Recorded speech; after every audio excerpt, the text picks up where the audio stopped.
Hello, you beautiful people, and welcome to the IronGeek Podcast, featuring Autumn, Live Beef, Barry, maybe AP later, and possibly Mac if he shows up.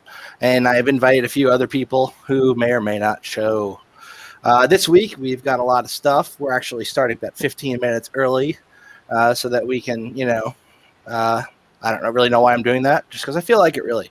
So we're going to be talking about technology, politics, maybe some John McAfee, depending on who wants to talk about what. I am hearing a little bit of an echo, but I'll try and talk softer. Excellent. So everybody, how's your week? What's going on? You melting like we are here?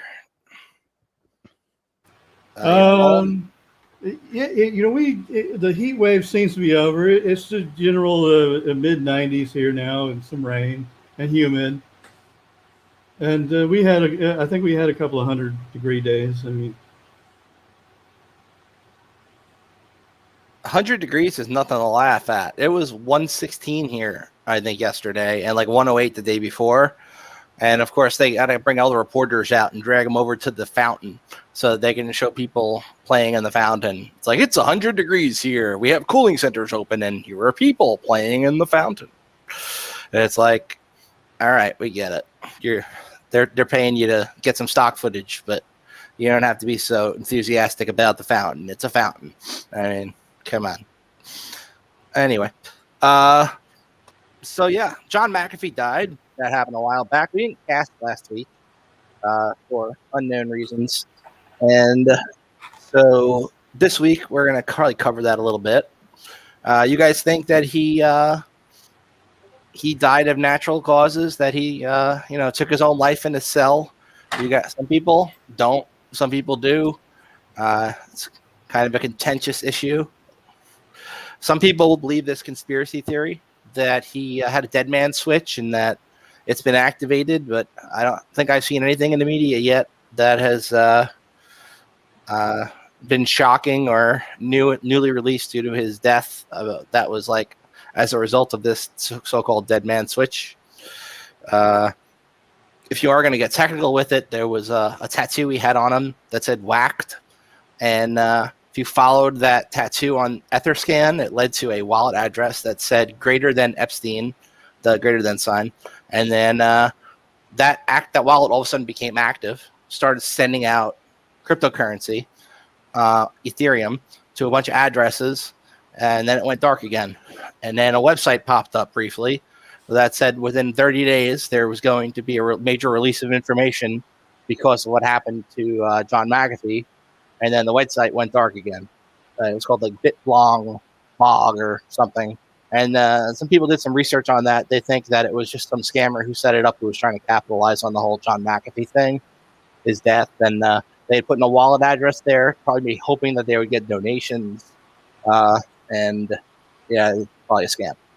But it doesn't necessarily mean that there wasn't a dead man switch and that people weren't sent certain information and are now, maybe he had set it up in such a way that, if he were to die, he had an envelope with the same data that he gave to a bunch of people and said, if you ever hear in the news that I died, send this envelope to this media agency or something, right? And did the same thing with like a whole bunch of envelopes, or who knows what he did. I mean, he was a pretty smart guy. He was certainly eccentric. That doesn't mean he was an idiot by far, He was known for doing pretty eccentric stuff. Like when he was in Belize and he killed his neighbor for some reason, he had given the police there computers, so he had access into his own investigation files. I mean, he still fled, but it said that he also did that with local police departments here and secretaries of federal judges. He'd donate computers to them through various agencies that he would set up to do so. Then he'd have backdoors into stuff. I mean, he'd brag about doing it. So it's not so far-fetched that he would have information that, if came to light, like by the general populace, could cause some rich and powerful people to be very uncomfortable. So who knows? He's also a major troll in the last few years of his life, and Hey, they freed Bill Cosby too. Sorry, what was that? Bill Cosby is free. Oh yeah, that's different. Well, The one drug user at a time.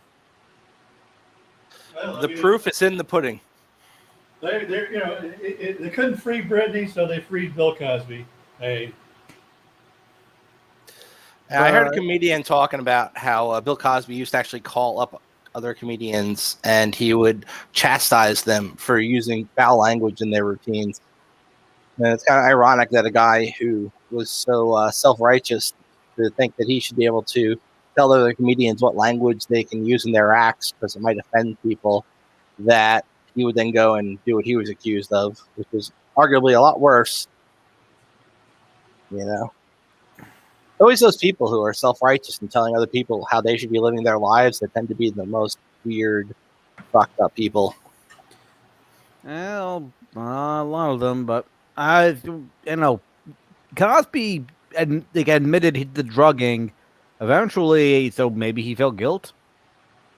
I doubt it was just whimsical. Oh yeah, hey yeah, I just drugged a lady too in the 70s. No, it's possible he just felt guilt, and I'm not saying you're redeeming him. No, he should be in prison. But if he did feel guilt for what he did, I mean that's one kind of reason why he might still have felt it appropriate to chastise comedians who used foul language as well. well, Bill Cosby did the chastising for years. He drugged someone in the 70s, many years ago. Yeah. So that timeline works out for my theory. And I mean, like, it's certainly what he was accused. Bill Clinton was not Bill Clinton. Wrong Bill. Sorry, wrong pervert Bill. What Bill Cosby was accused of doing is pretty apprehensible. I mean, drugging women and taking advantage of them is pretty sick bastard thing to do. So.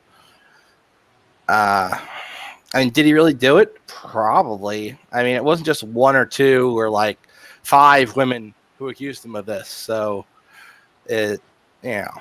not to say that just because a mob accuses you of something, you're guilty, but it doesn't really look good for him, at least in this case. So, mob doesn't determine reality, but they determine reality. I'm so glad I have my girlfriend here to call me on all my shit. That's great. I see a kitty behind her too. All right. Well, so the question is, where did he get the drugs to do the roofing? well, I mean, he was a celebrity with like lots of money, so it probably wouldn't be hard for him to get his hands on any drugs he wanted. Or maybe he downloaded a copy of the Anarchist Cookbook and figured out how to make fucking whatever himself. What kind of drugs did Mcafee take? Mcafee took any kind of drugs he could get his hands on. That doesn't say anything. So we're going to harass one for who probably just smoked pot. He may have just smoked pot. Maybe he did mushrooms. Maybe No, Mcafee. Like, you're judging him in his character because he did drugs. That doesn't invalidate what he's doing. Or that he's not actually serious about it. Sorry, are we on Mcafee again, or still on Cosby? We're talking about Bill Cosby. Okay. I got mixed up there. I think everybody did. She's good at that. So drugs are bad, okay? Except maybe pot. Pot can be okay. Drugs are bad. Yeah. Hey, Mac, are you able to talk? Or are you, I see activation required, no license found. Man, don't you know how to use, like, Crack Engine or something? Come on, fix that shit. Mcafee blew it because, I've been to Bailey City, and you can walk into a pharmacy and get, any narcotic you wanted. And, I was wearing an FBI Houston hat in front of the Bailey Supreme Court building, and there was a guy coming up and trying to sell me pot, okay, in front of the court. So, well, I mean, FBI agents got to smoke some pot too. I mean, they have stressful jobs. Exactly. They're probably the best customers. Well, I was wearing a hat to chase away the drug dealer hassle people, you know? Well, I think one of the problems that they've been having with recruitment for getting talented cybersecurity people in the federal space is that they can't have people who even smoke pot or will admit that they've ever smoked pot because it's federally. So that's half true. Also, that's what they keep telling themselves publicly in press releases. Like the former director of the FBI saying, we can't retain cybersecurity talent because we won't want them to smoke pot. And the other part where I meant that half true is that it's a certain number of years since you smoke pot. You can admit you have to admit to it, but after a certain number of years in the past, you admit to it. You've been clean for X number of years, they can admit you in. Yeah. Well, I mean, Mudge gave a talk at SummerCon, I think in 2016 or 17-ish, where that was pretty much the thing is we have this big space that needs to be filled of talented cyber people. We need like analysts and all this at the federal level, and we can't fill these positions because they make people take this questionnaire, and on there it asks if you've ever smoked marijuana, and if anybody is honest on there, they're not getting the job, which means nobody gets the job because pretty much everyone at some point in their life has at least tried it. So, I mean, it's like impossible to recruit for the space.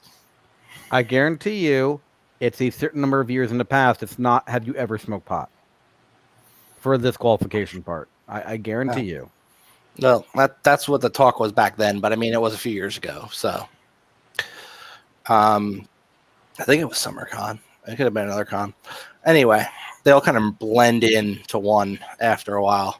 It's possible some agencies. So you have so they contract out background investigations where one thing they could ask is, have you ever smoked drugs? Have you done pot? How many years ago did you smoke pot? And then that investigator, after you finish your investigation, hands that packet of information up to the agency you've applied for. It's possible there are some agencies which say, no, we will not accept someone who smoked pot ever. But other agencies will. Well, I mean, we'll like say, okay, you've been clean for 3 years or 2 years, then we'll accept that as long as you don't smoke pot again while it's a Schedule 1 drug. Well, here's the thing, okay? If drug users are prohibited from buying firearms, if you get a prescription for medical marijuana, you can get put on the next database list, and you cannot buy from a federally firearms licensee. I mean, if they put you on there, it's a sad thing, but yeah. So definitely, the ATF is not going to hire somebody who's smoked pot at all because they're not going to change that requirement. They want to have now the ATF wants experts on drugs. How else are you going to get experts if they never sampled it? Right, unless it's like some chemistry geek who's just obsessed with it. But even then, odds are they might have sampled the product at some point. Yeah, a lot of science is putting stuff in your mouth. Right. So, I mean, their wish list is just not realistic. But I mean, to be fair, most tech jobs have extremely unrealistic things that they ask for in their job requirements. That, like, for instance, 10 years experience in a language that just came out 2 years ago, or like all this bullshit. So, odds are, even at the federal level, they have people who lie about their experience to get the job. Well, that's like everyone. That's like there's just jobs everywhere. You have people who flower up their experience to make it sound as if they're qualified. You have people who are overly experienced who tone things down because they don't know how to market themselves. The resume system there was a few key points is okay, but it's really open for grifters to just take advantage of it. And you're also going to miss some talent. Aside from that, grifters, Grifters and InfoSec is nothing new. Yes, but I'm not talking of those. I'm talking about grifters who have no technical experience. Which I guess I know does not necessarily prove you wrong either. As far as talent for federal stuff, it's more than just drugs. It's a pipeline issue. Like you have a pipeline, the culture issue. Like, what's the best put this?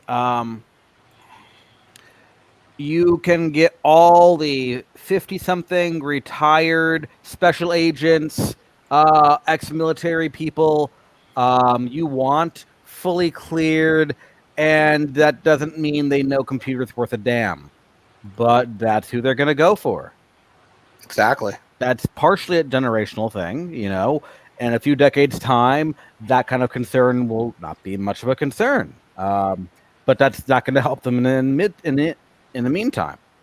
I'm one of those 50 plus that have been doing computers since paper tape. Well, I'm not referring to you. I'm referring to people whose experience of computers has been Microsoft Word. Yeah. What was the Edlin and of course the what's the really old goofy stuff? VisiCalc and all that other crazy stuff. DBase 2, the really old software. Of course, I worked on Xerox 820s, CPM software, and worked on mainframes. So.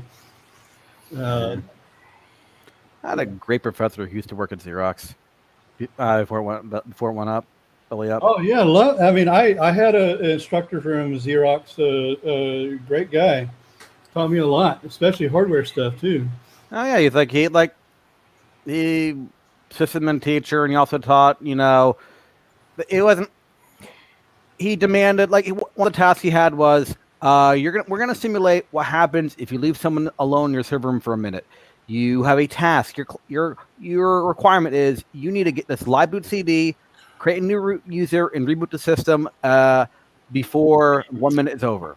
You're going to be timed. So you were effectively told, hey, here's how to hack a system, a Linux system, unencrypted Linux system within 1 minute. And a single second over, you failed the assignment. That's freaking stupid.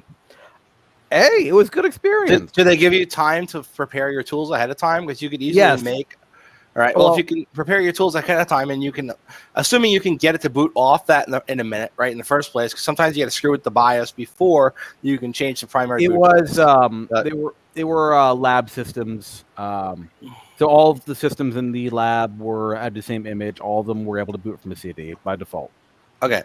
So say you can boot from it, right? Then if you have time to prepare your tools and you're only allowed to use a CD-ROM and not, say, a thumb drive, I would just create a CD-ROM image. That all it does is write a new user into the file system.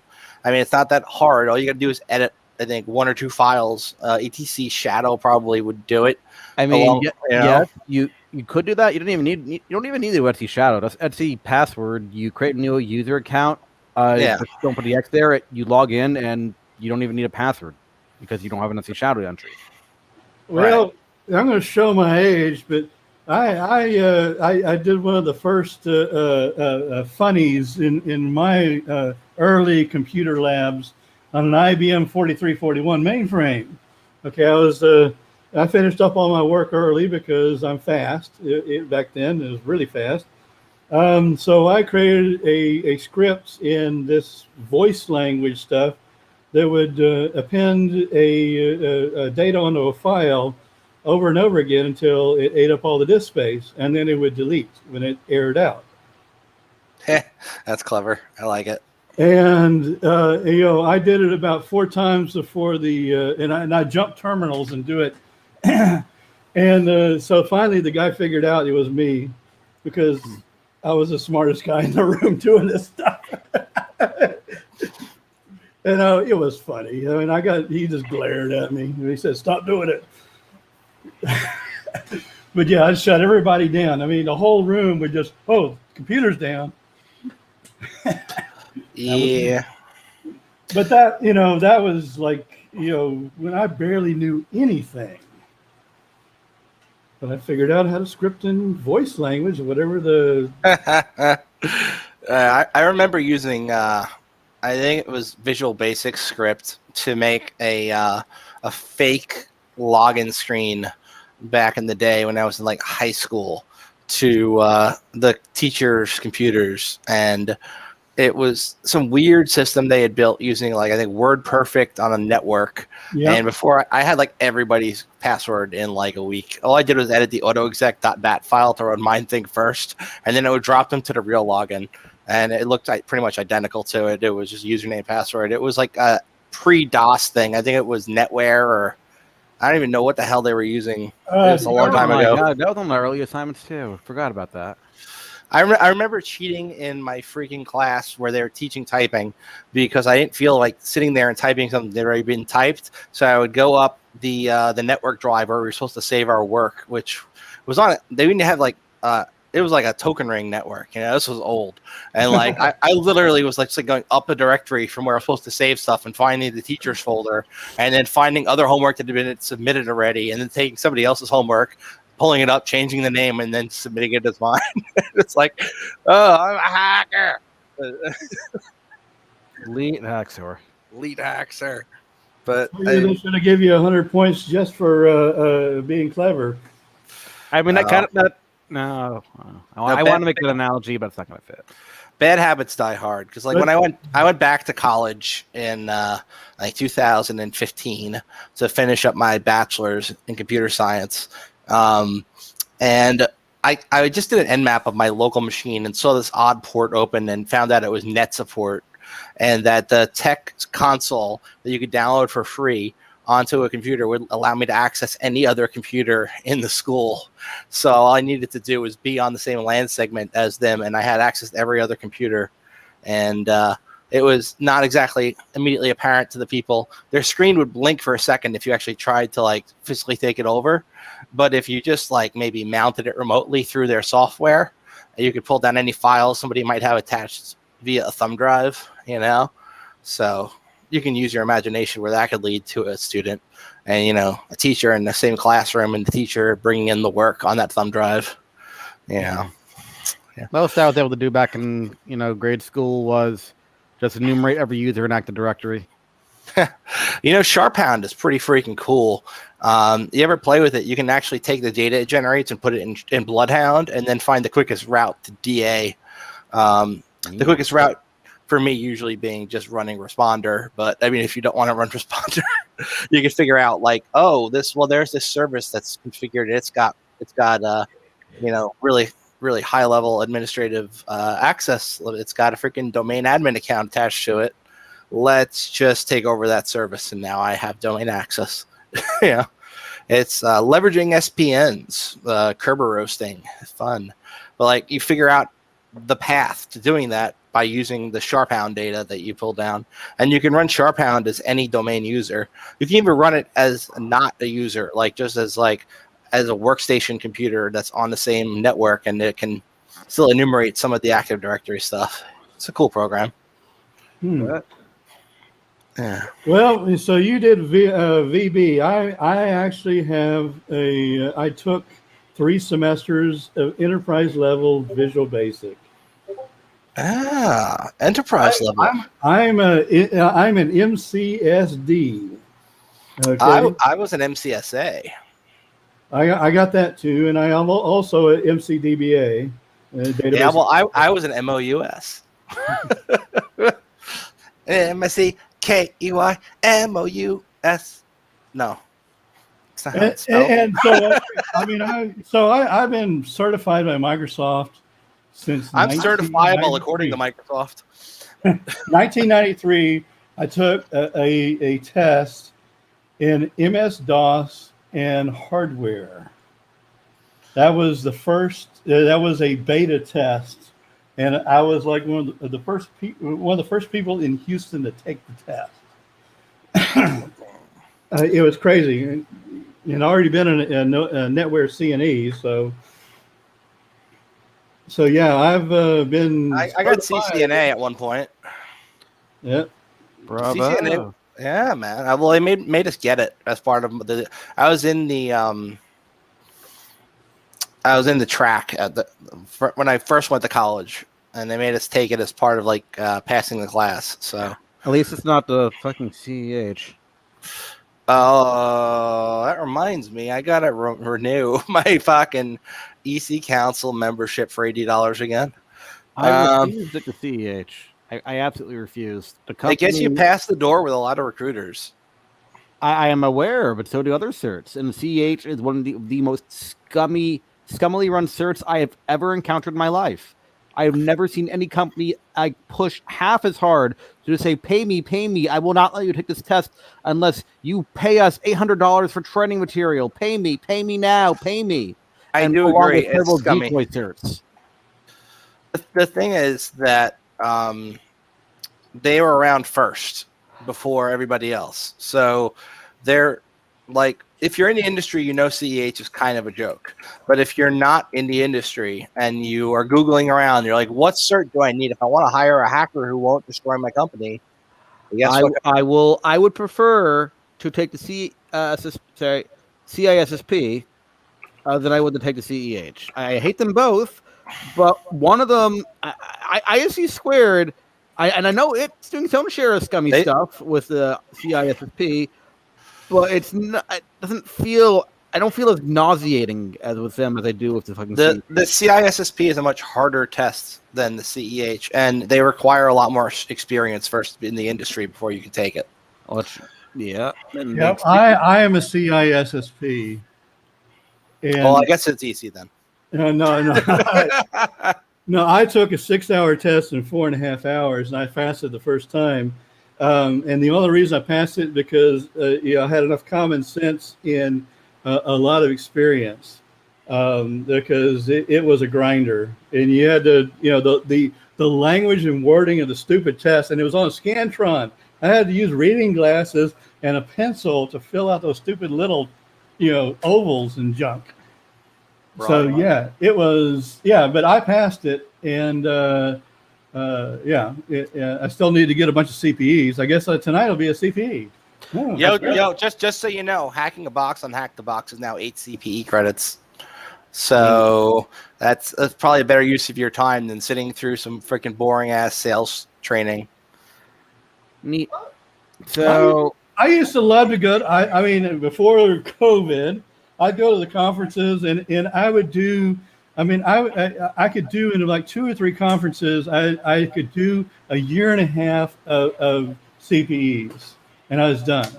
Okay. That is, I kind of don't want to use CPEs from conferences because then I feel like, I don't want to tell a fucking network fucking Cisco, oh, you do cybersecurity. Let me start spamming you with cybersecurity advertisements now. Yeah, just make a freaking email address alias, like your regular email at Gmail, and then put like plus vendor name, and then set a rule so all those go to their own little folder in your inbox, and you never have to look at them. Well, I give them my work email, and that solves the problem. I have such a visceral hatred of advertisements and marketing that I will go through 10, 20, 30, 40 more hours of work if it means not getting my name put on another goddamn marketing list. Well, what's your email, by the way? It's called FU at okay, no. But here's the thing. I actually go to the conferences and talk to the vendors because part of my job is purchasing. Okay. I said, what do you got? What am I interested in? Do you have a PKI management system that is not going to cost me, $100,000? No, we don't know. What's PKI? Oh, I mean, public key infrastructure, dude. Yeah. All right. Yeah, that's like I get the deer in the headlights look when I ask them, do you have a PKI system? By the way, I am bionic now, just so you know. I like this, and boom, I can see that my sugar's high always. All right. So, yeah, man, bionic. And that's all. Yeah, it's great to know you can't really drink. Well, no, what I found was really fucked. I wasn't even like, this was not near me, and my sugar got high, and somehow this, which is only supposed to communicate over NFC, which would mean it's got to be like right here, this was going off telling me my sugar was high, and I'm trying to figure out how the hell it did that, because it shouldn't have known that because I hadn't scanned it in a while. So I want to learn how they do that. Also, this is supposed to have Libre Link 2 is supposed to have an Android app, but the government in the U.S. did not approve the use of the Android app for whatever the fuck reason, but they approved the use of this little thing. So I'm using this little thing. But in the UK and everywhere else in the world, you can just use your Android to do this. So I downloaded just the UK APK version and installed it, and then it's like, oh, please install this with Google Play. You seem to be outside of your country you're allowed to use it in. And I'm like, fuck, I'm gonna have to make a phone, and the whole installation of the phone is gonna have to be over a VPN to the UK so that I can just check my shit with a phone. Yeah, you can do an Android VM. That's fairly easy. Well, I know, and I can then pass through an NFC reader that's USB. But I want to just have in my pocket the ability to not have to carry this around with me and just check my shit with the phone. And I don't want to have to reverse engineer their protocol using NRF Toolkit or something to do it. So I'm just going to make a phone that's always going to be VPN'd over to the UK and then carry that phone with me. Because, I mean, yeah, the VPN is going to eat probably like 10% of the battery at any given charge, but now I have a phone that's always going to be VPN'd out of the country, so it's also useful to have. Only 10%. You can always flip the VPN on and off. You know, you don't have to run the thing all the time. I'm going to use WireGuard, so it uses a lot less than OpenVPN, because OpenVPN is a battery sucker on Android devices. WireGuard. Actually, You can just use a commercial VPN like whatever, Surfshark or whoever. Yeah. Nah, man. Nah. The one that NSA probably sponsors, because they were cheaper. But Google made their own VPN too. You spin up a server with their like an Ubuntu server. You run their dev file, and then it just turns it into a VPN for you and tells you, here's the file you need on your phone. Just get one of those free instances on Amazon, set up a VPN server, and go out of that. Yeah, I was thinking about that. Or like I got there's a VPS service, Linode. They gave me $100 credit for creating a new account, and I'm probably just going to use that to spin up a the cheapest possible tier VPN, and have it run as long as possible, like maybe 1 gig of memory and a very tiny hard drive, and just put like a WireGuard or something on there and just go through it. But yeah. Anyway, so we got a lot of shit to talk about in the show notes. First thing is the window printer nightmare, or print nightmare 0-day bug. This is something I've actually theorized about before when I'm installing stuff on a print server, because like you go and you attach a new printer right to the network. You don't have domain admin creds usually. You're like some user, right? And then all of a sudden, all these people need to print to it. So you're going to attach it usually not directly to every computer, but to a print server. The print server will pull down the drivers if they can find it from Microsoft. But if they can't find it for that device ID, it prompts that user who doesn't have admin rights to provide an installation source, which is going to be in that file format. I forgot what the freaking thing is. But cab? No, not a cab file, but a pull INF. Yeah, INF points to the cab. But yeah. So it asks the user for the installation lead, and then it installs that on a server that the user doesn't normally have admin rights to, without asking or prompting for an elevation. So using, I think, that same methodology is probably how this bug works, where you just provided an illicit DLL file that that you control, like give it a bad DLL, an application extension, and it's going to run your code on a print server. And a lot of places, the print server also just happens to be the domain controller, because they only have one Windows server, especially small offices and places. So this could be used to essentially get system level access to a domain controller through the Windows print spooler. And then they demonstrate it, Yeah, I don't allow that. And they can't do that because I don't allow them to put that garbage on my system. Well, And say it's a normal domain user, and then they get to provide the install media for Windows Server 2019. So they tell it, here's the DLL to use, and then it loads it onto the domain controller. well, So you can't do that. They have to run Windows Update to get the drivers, and that'll fix that. Okay. So if Windows Update can't find it, what's it do next? It prompts the user for the install media. They call me because Yeah. I guess you can probably control it. Yeah, that can't print. Oh, that's because you installed the wrong driver. Yeah, they always pick the wrong printer. Sometimes it's not even the right vendor. People are stupid. It's like they install a Canon driver for a freaking Epson printer. It's like, what are you doing? It's not even close. Well, some of them actually work. The Ricoh works on the Sharp printers for whatever reason. The Konica Ricoh stuff. I found out recently that the Element TVs respond to the Samsung remotes, even though they're completely different things. It's weird. Some vendors just use, I guess, the same specs to build their shit. There's probably a few keys that are wrong, a few buttons that are wrong on that. I mean, it's kind of weird about the stupid remote thing.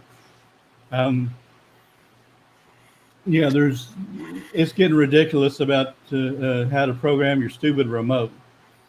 Yeah, I think this article should have been hackers waste 0 day to mass wipe my book live drives, because I mean, if I had a 0 day and had access to tons and tons of people's data on their drives at home, I certainly wouldn't waste that level of access as a hacker, or even as a white. You wouldn't waste access to wiping everyone's stuff. Why would you wipe everybody's shit if you have access to it?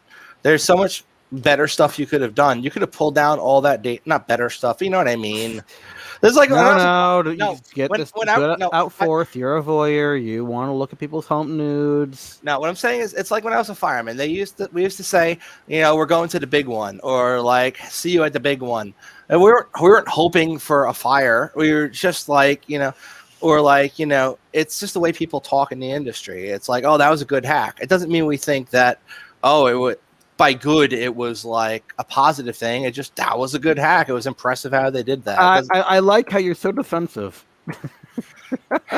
Well, I can. It's her fault. It's all your fault. You over there. I can tell you, I ran a couple of stupid my books a long time ago, and you had to connect them with USB. It was USB 2, by the way. There wasn't any of this Wi-Fi garbage on them, and they broke. They died, and so they're MyBook deads. Cheapo 5,300 RPM, 1 terabyte drives or something like that heated up and burned out. Yeah, so they're running the factory restore script that's on them. Now, how do you know they haven't actually copied all the data off this drive as well? We don't. I mean, look, the research that's done when they broke the story, it started out with a bunch of NAS drive owners suddenly discovering their files were gone, right? And the factory reset also reset the admin password so they couldn't even log into their shit to see what happened. And then some users analyzed the logs, and they found a script ran called factory restore. And then it executed and wiped their drives. Now, if any of these people happen to have like maybe Security Onion running on their local network keeping logs, maybe they could do some further DFIR type work. But from elementary reports, all we know is devices are being wiped. Now, could it be possible they're copying data out first and then wiping the drives? I mean, that would not be unheard of, especially with ransomware groups. I mean, a lot of them moved away from ransomware to extortion, where it's like, yeah, we used to just, encrypt your stuff and then tell you want your access to your shit back, pay us money. People started doing backups, so now we have to do something that's backup proof. Yeah, so now it's we'll leak all your data if you don't give us money. And you know what? Even if you give them money, some of these groups are just fucking selling it on the dark web anyway to anybody who wants it. They're just not publicly releasing it as like a file attached to like some leak site, They're still sharing it with their friends. It's not like you're gonna, once it's out, it's out. I mean, there's no putting the genie back in the bottle.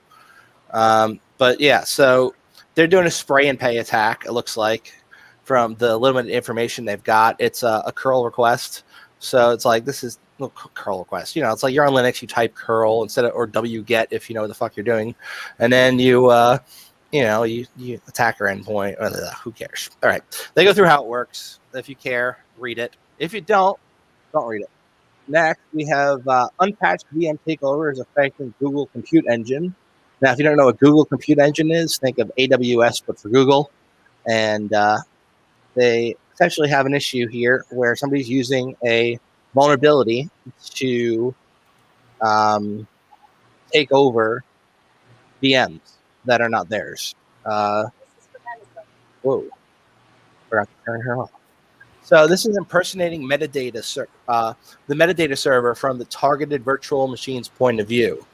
By mounting this exploit, the attacker can grant access to themselves over SSH and then log in as the root user. This has not yet been patched by Google and is actively being used to take over VMs. It is a consequence of a weak pseudo-random number used in the DHCP client, resulting in a scenario where an adversary crafts multiple packets using a set of pre-calculated transmission identifiers and then floods the victim's DHCP, leading to the impersonation of the metadata server. That is a pretty complex freaking attack chain right there that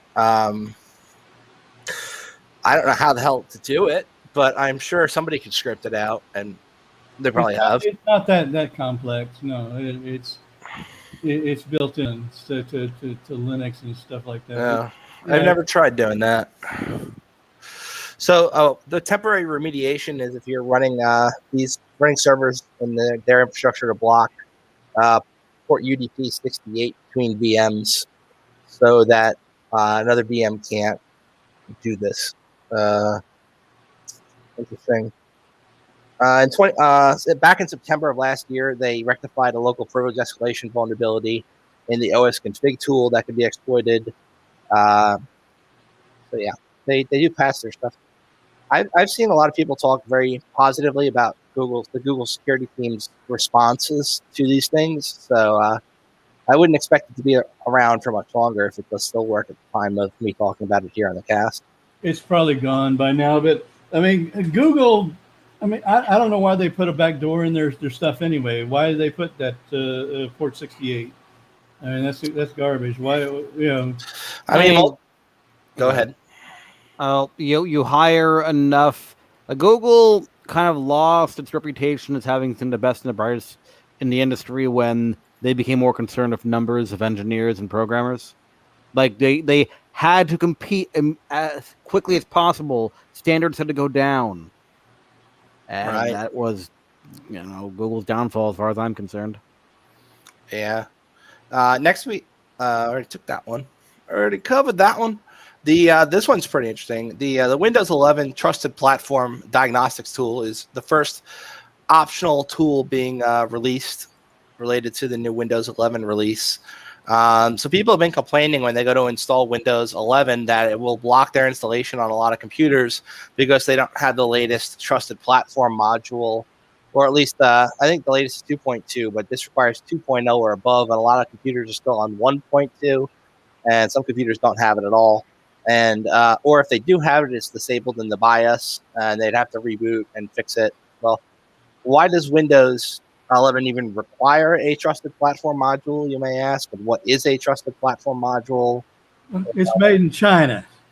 Yeah, everything's made in China. So now you're going to get a Chinese virus. It's besides COVID. Well, the trusted platform module is used in a lot of pseudo-random number generation tasks. It's used for secure boot stuff. It's used to generate encryption keys. It doesn't. There's other ways to do all that stuff too. It's basically a mini hardware security module for a PKI system. Okay, and you can actually use it as you can use TPM for PKI. Okay, to store encrypted keys and stuff like that. The issue is that for example, let me give you an example of what really is a mess. Dell 13th gen servers, you can't reuse a TPM. Okay? Why not? You can't erase. You have Dell. You have to. It has to be factory erased, or you can stick it back in the server. You have to run a utility on that stupid server to clear out the TPM, before you can install another TPM on it. Otherwise, if you pull that TPM because you're troubleshooting, and you put it back in, it's gonna blow up. That is something that they added. So anything that's an R730 or 630 and above, it's a single-use item. There's a TPM chip. Well, I've seen that there are Chinese vendors selling TPM chips that you can pop in there if your computer doesn't have one. I don't quite know how the fudge that would even work, because if your computer doesn't have one, where are you going to put it in the first place? Because it'd be like installing a freaking mod chip to an Xbox, you know? Well, I bought one from Gigabyte, and then it was like at $27 or something like that for my Gigabyte motherboard. I mean, I buy TPMs. I got a few of them around here. So they've made a new tool that will allow you to do TPM related functions, where you can like check out the abilities of your TPM. It's called Tpm Diagnostics. It'll run under Windows 10, and it's out now. So yeah, Nice. But yeah, the thing I still don't get is why they're making it so only people with the TPM can run this latest version. You'd think they would want their latest version of Windows to be compatible on as much hardware as possible, not to limit it to a certain subset of computers, because that would, of course, lead to the same issue we had where people were refusing to upgrade from XP to Windows 7, I guess, where it was like, I'm not going to upgrade because it won't run on my system. I would need a whole new system. So why would I upgrade? And then that got people just running Windows XP until like freaking 2025, you know? They're not getting security updates. They're spreading malware to the rest of the network, but guess what? They didn't have to upgrade. So well, here's the deal. I mean, I think it's the Intel 9th gen processors and above have all that stuff built in. I thought maybe it's the 8th gen too. Just because it's built in, one, doesn't mean it's enabled. A lot of places will lock down the BIOS so their employees can't screw with it. I've been at government facilities where the BIOS was locked down, and yeah, you could, of course, pop out the freaking clock battery thing, the CMOS battery, and then reset the BIOS and then do your stuff. But most people don't know how to do that. So actually, if you password protect that stuff, it stays in non-volatile RAM. I had dealing with laptops that they put a security password on. You have to go to HP and give them a code for them to unlock the stupid laptop, because you don't know the stupid password just to update the BIOS. You can't even update the BIOS without right. They lock it down. I got a laptop just like that. I mean, I've heard people talking at HackerCons about how the TPM is an NSA backdoor, and I don't know if it's true or not. I've never dumped one, so I don't know what the hell is even in that firmware that's running on there. But like, it is awfully odd that all of a sudden we need to have the TPM enabled. I mean, yeah, it's if you want to put BitLocker on your computer, of course you're going to need the TPM, but there's no reason. I mean, most people are not going to install BitLocker on their OS by default unless it's a work laptop, maybe. And even if it is a work laptop, they're only going to put BitLocker on there if it's like they have some PCI or HIPAA type requirement that makes it so they have to, So to require a TPM just to install an OS is stupid. And it's also probably going to drive a lot of these users to Linux or something, just because they're just staying on Windows 10. Because I don't think they're going to do that. I think that they might require a more modern processor or something like that. But it's already built into the Intel CPUs. I'm sure the AMD. I haven't messed with it. I mean, I actually run TPM chips on an AMD systems, but the thing is that it's already built in. Security's built in already, so to the more modern CPUs. especially if you got Intel management engine and stuff, you already got security in there. That may be the NSA backdoor. I mean, I don't really see that they put an NSA backdoor on a stupid TPM chip, okay, that's made in China. Dude, why wouldn't they? Supply chain attacks are nothing new. I mean, it's just like if it's just because something's manufactured in another country doesn't make it any harder or easier for them to put illicit code on there that gives them backdoor access to stuff.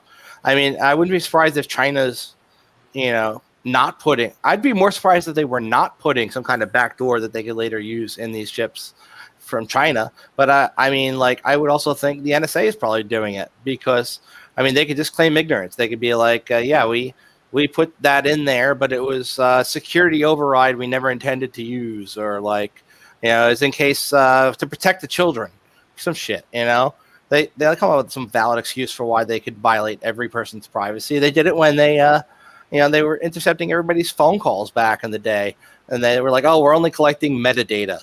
Were you only collecting metadata? Because, I mean, Snowden talks about how they just, when they were bored and just listen in on X's phone calls because they could. Sure. I mean, here's the thing. If it crosses a border, okay, then they can surveil it, all right? And they can just route traffic into Canada, and if it comes back, they can listen to it because that's import and export. Right. But they have caps on a number of purely domestic IXPs, though. Like, you're not going to be able to determine the full path traffic took if you have a tap an IXP in the middle of in the middle of the United States. Well, I would say the way routing works, most people wouldn't even realize that their shit went to China and back. I mean, unless you're doing freaking like actually looking at your traffic as it's being routed, which nobody does. I mean, if your shit went through like a Chinese ISP and then came back and went to somewhere else, I mean, yeah, there'd be an extra 2 hops. But other than that, most people are not going to even realize it happened. I mean, it's kind of like if you pop a network, right? And now you decide I'm going to ARP spoof. I'm going to become the gateway. Does anybody know that you became the gateway just about their regular day-to-day stuff? No, unless you're maybe installing a new cert, on every. Unless you're requiring that you want to crack SSL traffic, which would require having a cert in everybody's box. But if you're a nation state, you don't need to do that because you can just have a cert that you've signed that's already in the chain that everybody in your country uses. So you can decrypt all that traffic already. So you could see HTTPS traffic. You could just look at the TPI on the freaking packets and see where shit's going anyway. Well, they can actually do man in the middles with proxies, and you wouldn't even know because they would cache all that stuff. Right. They're pretty sneaky about it. I mean, they've been doing that with Tor networks and stuff. So. Well, Tor, my favorite Tor attack I talk about all the time was where some people bought a bunch of Tor exit nodes. Well, they bought a bunch of servers, turned them into Tor exit nodes, and they did essentially a 51% attack, but not really, where they targeted just these few Bitcoin tumblers, and whenever somebody would use them, they would silently replace the addresses where things were being sent with their own addresses, and then people would be sending them Bitcoin. And then as far as everybody was concerned, the Bitcoin left address A and went to address B, but address B now didn't match the one that the person intended to send it to. Well, it must have been a mistake when they typed it. Not our fault. Move along, And they didn't do it at such a frequency. They did it to like every transaction that went through it. They would do it to some of them. Some of them would be very small transactions. Some of them would be huge transactions. And it took months for them to even figure out it was being done at all. Because, I mean, most people, they're just going to figure the Tumblr stole my money. Who are you going to complain to about that? There's no freaking dark net police that you can go to and be like, hey, my illegal activity was stolen by somebody doing another illegal activity. It's like, I guess you're shit out of luck. Yeah. And news that surprises absolutely nobody whatsoever. Ministry of Defense employee has been charged in a child pornography case. This stems from his participation in the Pedo Pub web forum. He was a UK Ministry of Defense employee. He was been jailed for 16 months and found guilty of storing and sharing child pornography. He was a resident of Bristol. His name is Philip Nutt. I shit you not. And Phil Nutt over here has appeared in front of a judge and pled guilty to both possessing, making, and distributing child pornography. I wonder how much making and distributing child porn will get you these days. Let's find out. He used his IT skills and to source and download child abuse images from the dark web. He was arrested during his holiday home. He was on holiday in Cornwall. And during the raid, the police discovered about 300 images and videos on his phone and computers he had on him. However, he managed a much more extensive collection stored overseas on cloud accounts. With assistance from international law enforcement agencies, they were able to discover 445 folders containing 18,641 files, including images and hundreds of child pornography videos. And some of them documented entire cases of abuse lasting up to 2 hours. The employee disguised his mobile collection as a lockbox app and a calculator. However, he also frequented a forum on the dark web where he would discuss his activities. If you're going to do something stupid and illegal, don't fucking go to a forum and brag about it. I have a false camera storage as well, so if anyone asks to see my photos, it'll show the normal people photos. He's using Stego. All right. His conviction serves as a warning to all that our work and the partners across the globe to safeguard children. Look, I love when people fucking bring down pedos because fuck those guys. For as long as the demand for this material remains in depraved people like Nut, it will continue to be supplied. So, yeah, I hope they throw the book at him, because anybody who hurts a child, I don't believe in hell, but if I did, I'd say there's a special place in hell for them. Well, it looks like Phil was full, and he had to offload his nuts. But I would like to add that only an insane person even messes with this stuff, because you know how much the U.S. budget for tracking down finding the thing is, the people, it's like billions of dollars. The people who have to investigate this shit for a living have to look at it, and like I feel bad for them. Oh yeah, it's like, imagine your day-to-day job. You have to be exposed to this shit, and you like maybe have to even if you have to pull down images of this and then maybe like stuff some trackers in them and then send them along. So the next person who opens it'll beacon out to you, and you can see the IP address of who's sharing the child porn stuff, right? Even if your job is just that, it involves day-to-day opening child porn and having to look at children being like really hurt and abused. So it'll probably fuck you up. Probably a faster rate of burnout than there is for SOC analysts.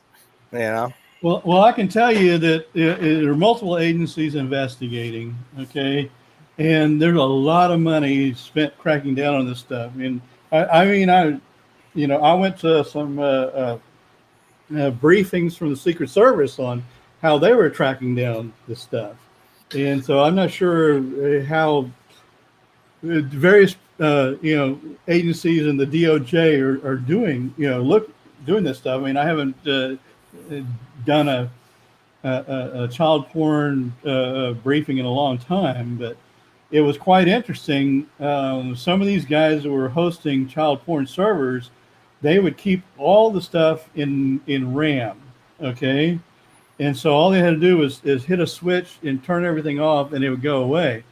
And so the Secret Service agents investigating these guys would have to figure out how to keep their equipment on so they couldn't turn it off. They had to come in. These guys are not in and hack their computers where that they can't use a kill switch anymore. It's crazy stuff they were doing to keep the computers on so they can grab the data out of RAM that they were using to distribute child porn movies and pictures and stuff like that.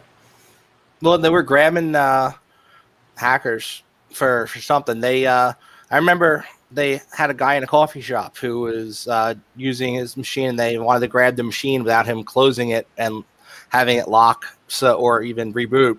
So what they did was they just distracted him with a pretty girl who came by and like was flirting with him. And while he was distracted, they had somebody swipe the laptop, And I mean, I guess that's the kind of shit you got to resort to, because if all it takes is somebody to say like, "Okay, Google, initiate house party protocol," then what the yeah. So it'd be cool if it actually did something. It'd be like all of a sudden Iron Man suits fly out, and I'll have to add that in post. So is it, even though it gets the job done, is it worth breaking someone's rights? Autumn, you need to turn up your mic volume a little bit because you're very quiet. Turn up the mic. Can you hear me now? Yes. Even though it's being used for good, it can, by giving them that power, they can enter that gray area to catch child molesters and pedophiles. Then they can turn that against the people. So I don't want them to take that risk just to catch a pedophile, just because the government has a history of abusing powers that we give them. Well, let me explain to you. They detect activity, okay, and so they see some traffic, from known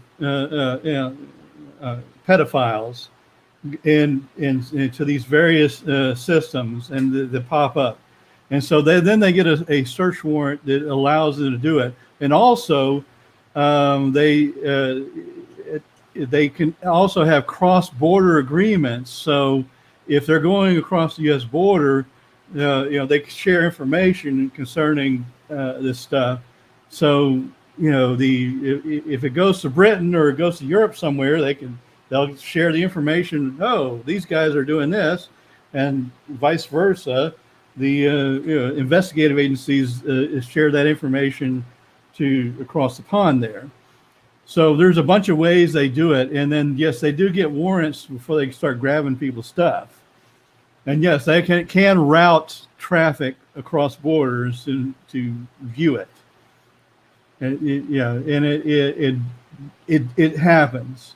So they're good at it. I mean, when you're facing billions of dollars in budgets, yeah, you're not going to beat those guys. So don't do it.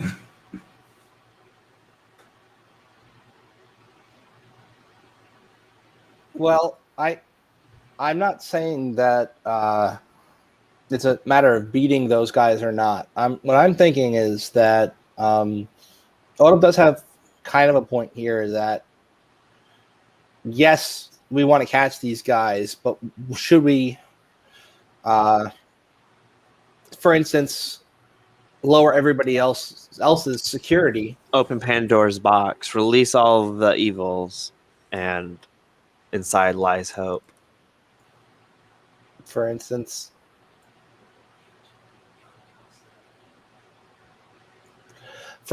like if they say, hey, we're going to have to mandate that everybody who uses encryption puts an NSA backdoor in everything that they use, and say, well, but it will prevent people, it will help us catch pedophiles if we do this. Yeah, I'm all for catching pedophiles, but why should I have to now lower my level of security to the point where if NSA can get in, I'm sure somebody else can figure out how to get in the same way. Well, yeah, that's true, and I don't think that they aim to do that. I mean, I know they hate they don't want everybody to be secret, but here's the thing: they're very good at catching these guys, okay, because they monitor traffic from known sources overseas and everywhere, which is not necessarily under their control. So they just follow the traffic as it comes into the country. So that's how they get their warrants and figure it out. And it doesn't matter about the encryption. They're going to catch the guy live or whoever live. Well, that would be the hope. But the thing is, they have written bills that may still get passed, like the Lawful Access to Encrypted Data Act, right? It's going to end. Yeah, that's not good shit for us if you're an InfoSec. Well, I mean, we have to have encryption because there's too many adversaries. I mean, there's external adversaries that want to steal from us. Okay, we have to have it. And you're also talking about entire blockchain and cryptocurrencies are based on strong encryption. the thing is, it's giving the keys to somebody. There shouldn't be any keys besides between you and who you agree, right? It's an encrypted file, encrypted anything. It's an agreement between two parties, and as soon as you insert a third party, that's no longer, the encryption is no longer useful. If you're going to create a secondary key that can unlock everything, that's breaking the whole point of encrypting something. That's true. And what I'm saying is, once they insert a backdoor method, people are going to figure out. I mean, one, they're going to have to write about it to make it legal. They're going to have to publish a lot of specs about it, right? And once the specs are out there, people are going to reverse engineer it. I can imagine somebody who's like brilliant, like somebody like, I don't know, the freaking guy from Red Balloon, Ong. I can't say his last name, Chu or something. Ong could like reverse engineer any encryption you throw at him. Like you'd be like, oh, yeah, this took us 15 years to make this encryption, and he'd be like, oh, I cracked it in an afternoon while I was high. It's like, okay, well, back to the drawing board. It's so the second you crack the encryption to a degree where there's like another key that anybody. I'm not talking like breaking SHA-512. I'm talking like you now have created a key the government has, and the government can unlock anything that is signed is the wrong word, encrypted with this algorithm. Well, here's the thing, okay? So I understand crypto mining, and what do you think crypto mining does? It's trying to find the key to a block so you get rewarded, okay? So imagine you put a bunch of hash power on some of this stuff. You're going to find that key pretty quick, all right? Yeah. So yeah,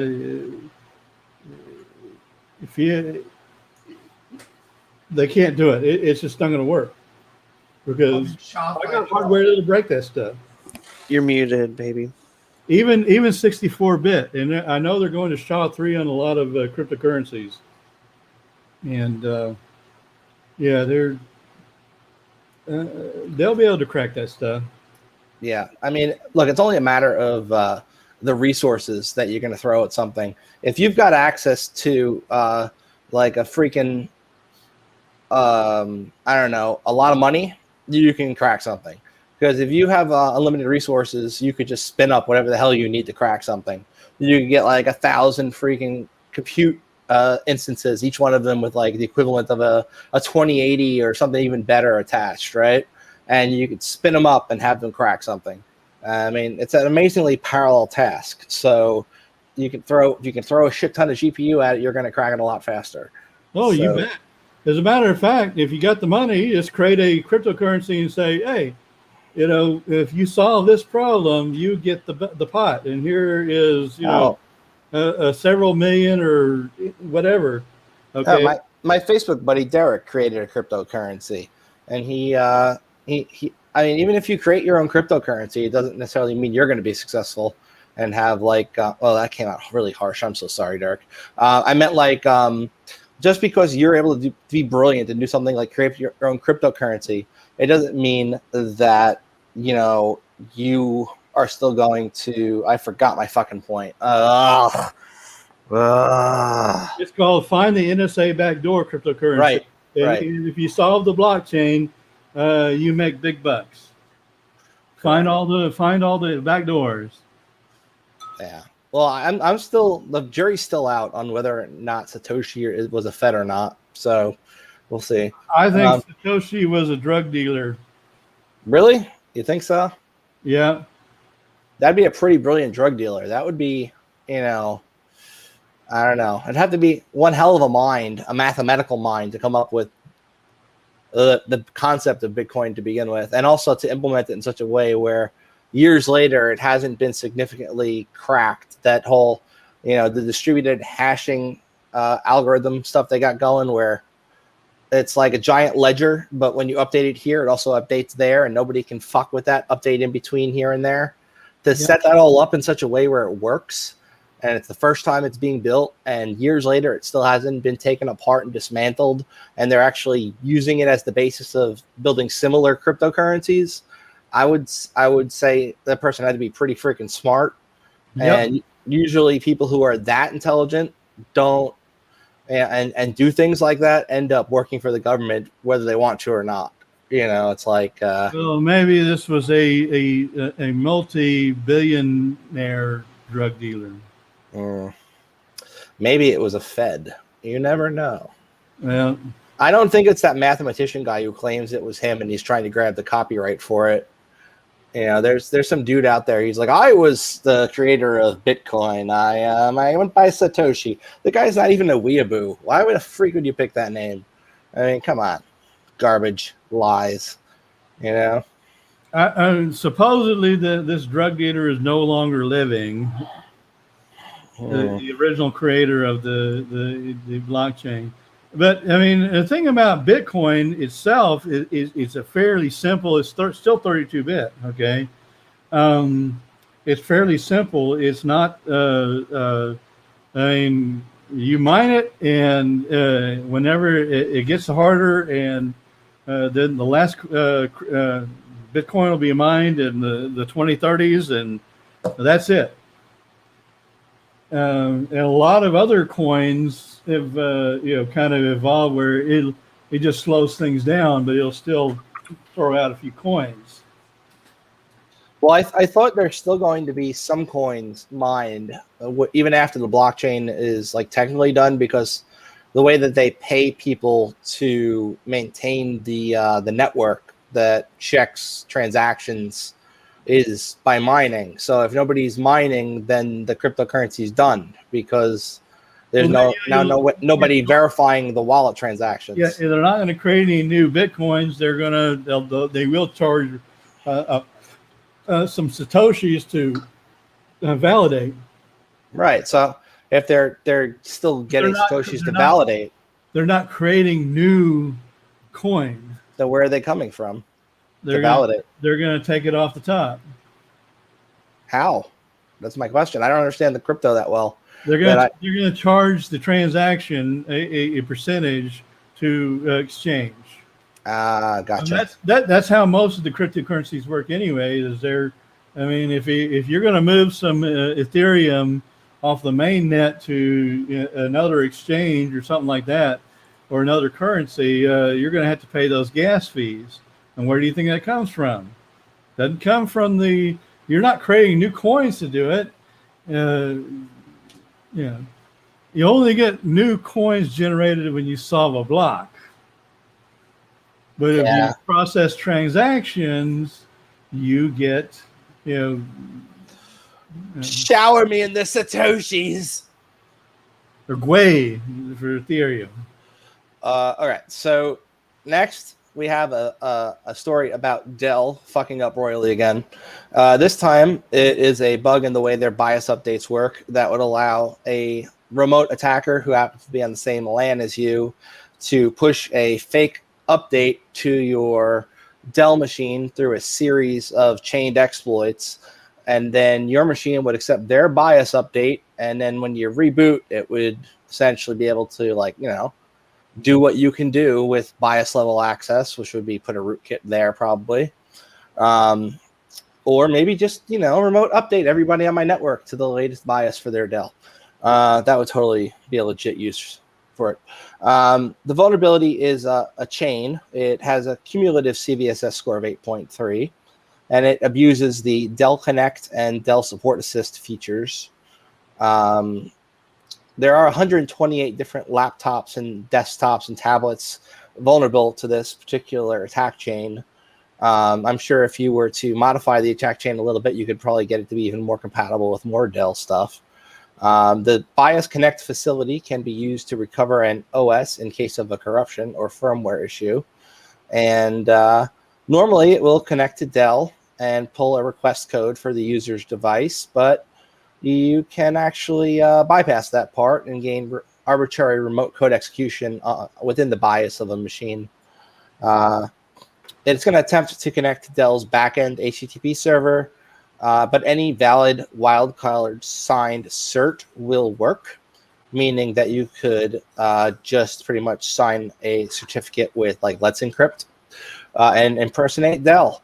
And once you do that, you are able to proxy and pretend to be Dell and send firmware to the victim's device.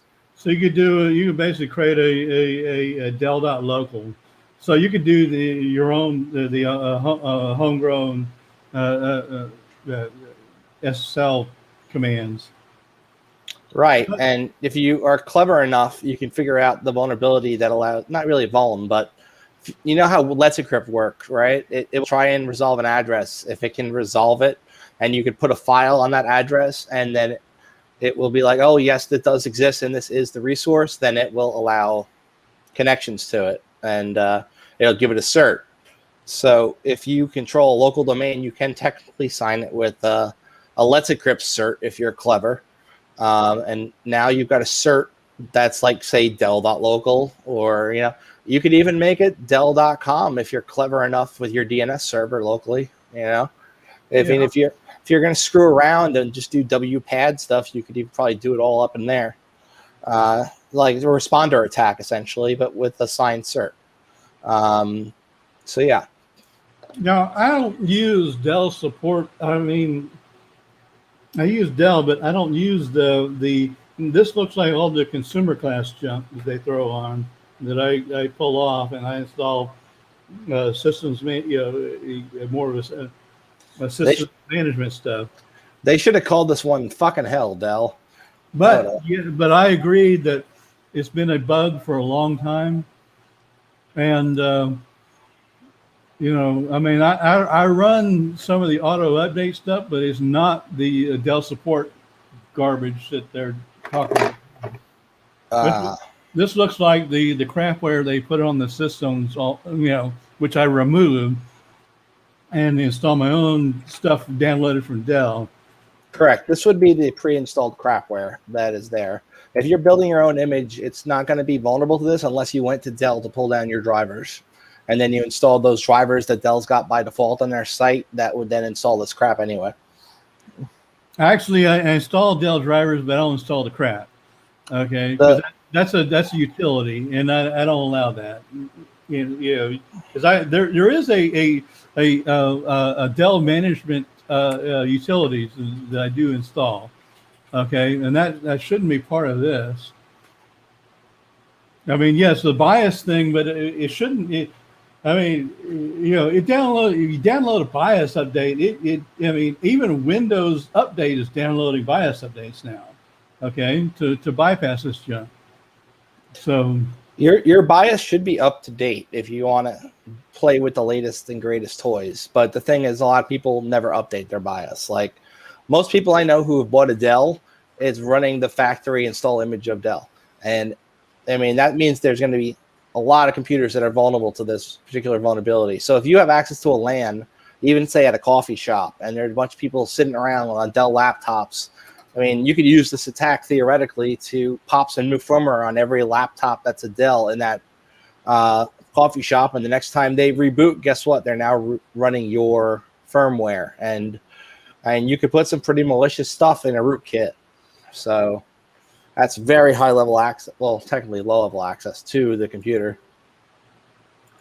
All right.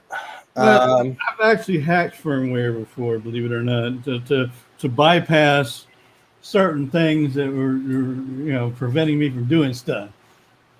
I've hacked firmware to change a simple flag from a 1 to a 0 to enable FTP, And then once FTP was enabled, then I could just log into the stupid device with the creds that you could find in the etc password file, etc shadow file, which were easily cracked. It was like there was a name of the manufacturer and like I think a month and a date and an exclamation point. But the thing is the ability to extract firmware from a device using like the hell is that thing called? A bus pirate, right? And then like taking that firmware and running it through binwalk, and then once, or even just looking at the image file under like an archiver and like opening it up and then navigating through the file system. That skill set is not one most hackers have. Right. I mean, like there are industry people who are very versatile and like know the difference between extracting firmware and like and doing this kind of stuff. But I'm losing my train of thought here. What I'm saying is this is a very esoteric skill set that is not your typical hacker thing that they're going to know. It's like your typical hacker knows Linux probably. They know how to like maybe pop a shell. They might know a little bit about command and control, and like they probably understand Active Directory and how that works, and they probably have some good networking knowledge. But not everybody knows everything about everything. And the further we get into some of these vulnerabilities, like this one-click account takeover vulnerability, right? Yeah, it involves knowing how to exploit both cross-site scripting and a bunch of other stuff. Like, yeah, you can take it apart and you can figure out how it works if you already have the skill set to do so. But not everybody who's a hacker knows how every exploit they're going to use actually works under the hood. They probably should, but I mean, if you're a pen tester, even you come across something you've never seen before, you do a little research into it, you get to kind of figure it out. Before you actually use that exploit on a client system, you should try and set up a version of that in your own lab and try and exploit against it. Set up your prototypes. Definitely. I mean, it takes a little longer to verify first, but you're not now risking knocking over like a business critical system during a test because you wanted to test some exploit you found, or especially if you come across only like DOS exploits for something, and now you can maybe get a copy of like some old pro FTP software, right? So you pull it down locally and you try and take that DOS exploit and turn it into RCE because there's a lot of space. Like after you do a jump EIP and you found a place you can write, like, and then you realize you're going to have to bypass ASLR, and like you have to learn how to do that, and there's a lot of work that goes into writing an exploit. I'm not very good at it, but I understand the methodology. And like some people though don't have that level, and they're never going to be able to do that. So they're not going to be able to like pass the OSCP because they're not going to be able to do the box where you have to write an exploit. So even though it's a simple buffer overflow, that's beyond the level of knowledge a lot of script keys are ever going to have. So there's definitely a technical divide in these exploits. And I think a lot of people don't realize that just because somebody can hack something doesn't necessarily mean they're the kind of hacker who develops exploits. There's different skill sets everybody's got. Some people are good at some things. Some people can write freaking firmware. Most hackers can't. Not only can't they write their own firmware, they're not even going to know how to freaking take apart a freaking bin file and like look inside of it. It's like that's an esoteric skill set. Not everybody's got it.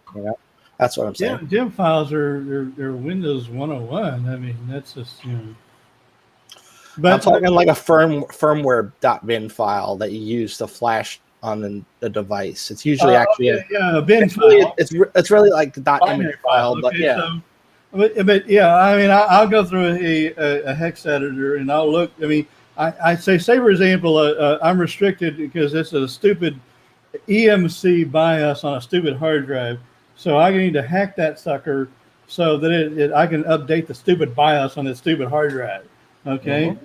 And so, yeah, I have to find every little piece and whack the crap out of it until I can get it to run a firmware update on the thing, and that's a challenge. Agreed. But it's worth it when you figure it out, because the reason we hack these things, it's not necessarily because we want the end result of the hacking. It's because we enjoy learning about how it works, right?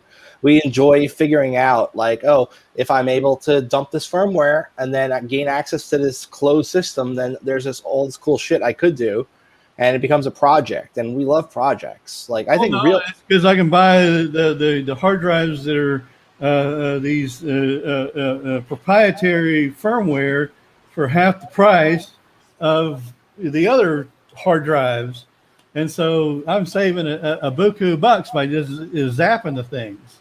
Right. And what I'm saying is that's another thing, like overcoming planned obsolescence in hard drives, or taking a product apart, understanding how it works, getting under the hood, building stuff. And like, that's the passion, that's the maker spirit. And like, a lot of hackers don't have that. They don't care about learning. They care about the access, the prestige. They don't give a shit about understanding how things work and being a real hacker. They just want the spotlight, or that might not necessarily be their motivation, but it's not like the guys over at Loft, right?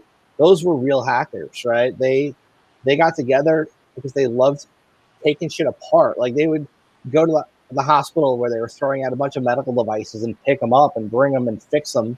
And then they would just have medical equipment in their loft space, and they would dump the firmware, and they'd understand how it worked and like find vulnerabilities. And I think that spirit is just gone. It's for the majority of places and the hackers I come across, it's become so commercialized and so I don't even tell people I do pen tests, because the second I tell them that, then it becomes all about them wanting me to do fucking story time with this.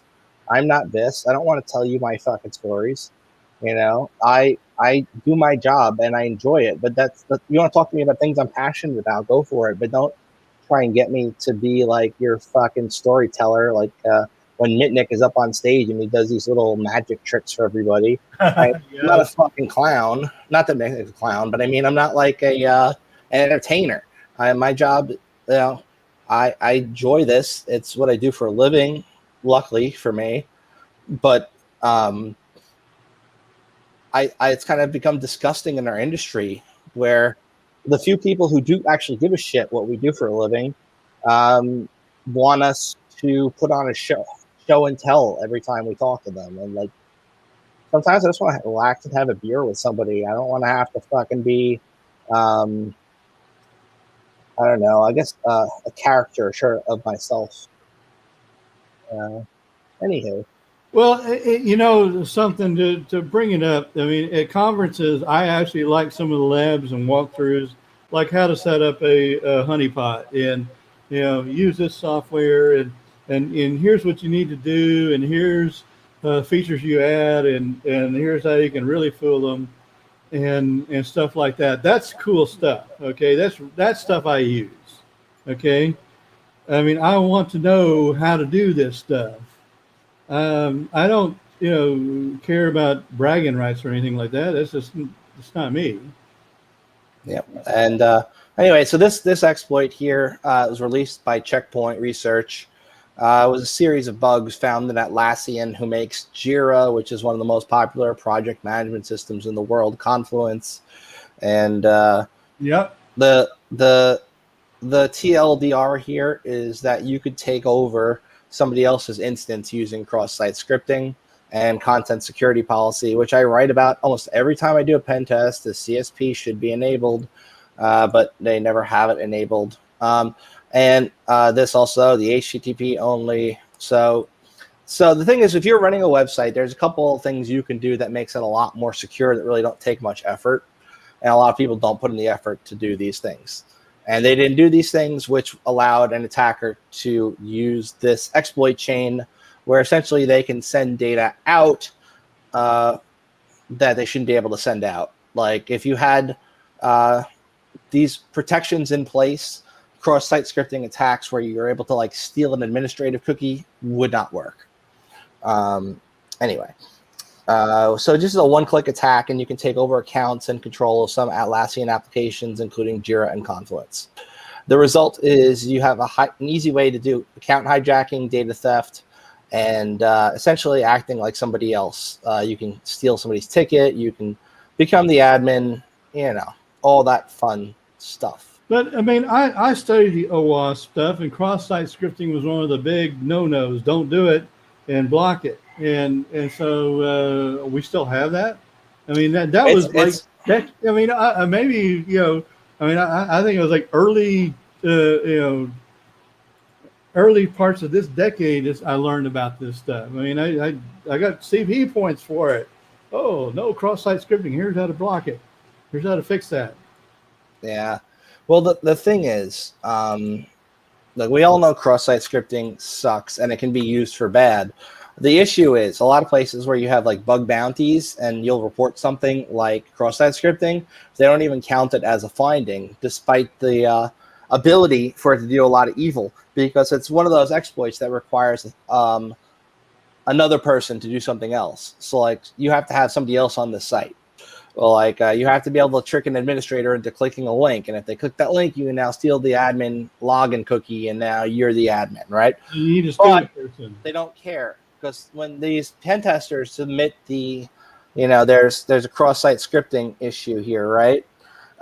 When they submit that, usually the finding will just be them popping like a JavaScript error alert message, and they don't understand that that is the very top of the iceberg, and underneath the waterline, there's all that other stuff that you can do with it. So they just see it as, somebody can minorly annoy users of my site by popping up. And also people don't understand the difference between stored and reflected cross-site scripting. Site, they might only put in a report that you found stored, but if you can also do reflected with the same methodology, that now means any user of your site is a target. And if you're using the site and you have another user who is screwing around with the JavaScript that's being then executed in another user's browser, there's all sorts of evil fuckery that could be done. Yeah. There's a whole toolkit that I think it was Charles demonstrated for us many casts ago called BEEF, Browser Exploitation Framework, and it shows how you can use reflected cross-site scripting to read somebody else's Gmail that's open in another tab, right? So if somebody's using your website or using a website that you have gained access to, and they happen to be reading their Gmail in another tab in Firefox or Chrome, you can now read their email while they're on your site, or while they're on the site that you have access to.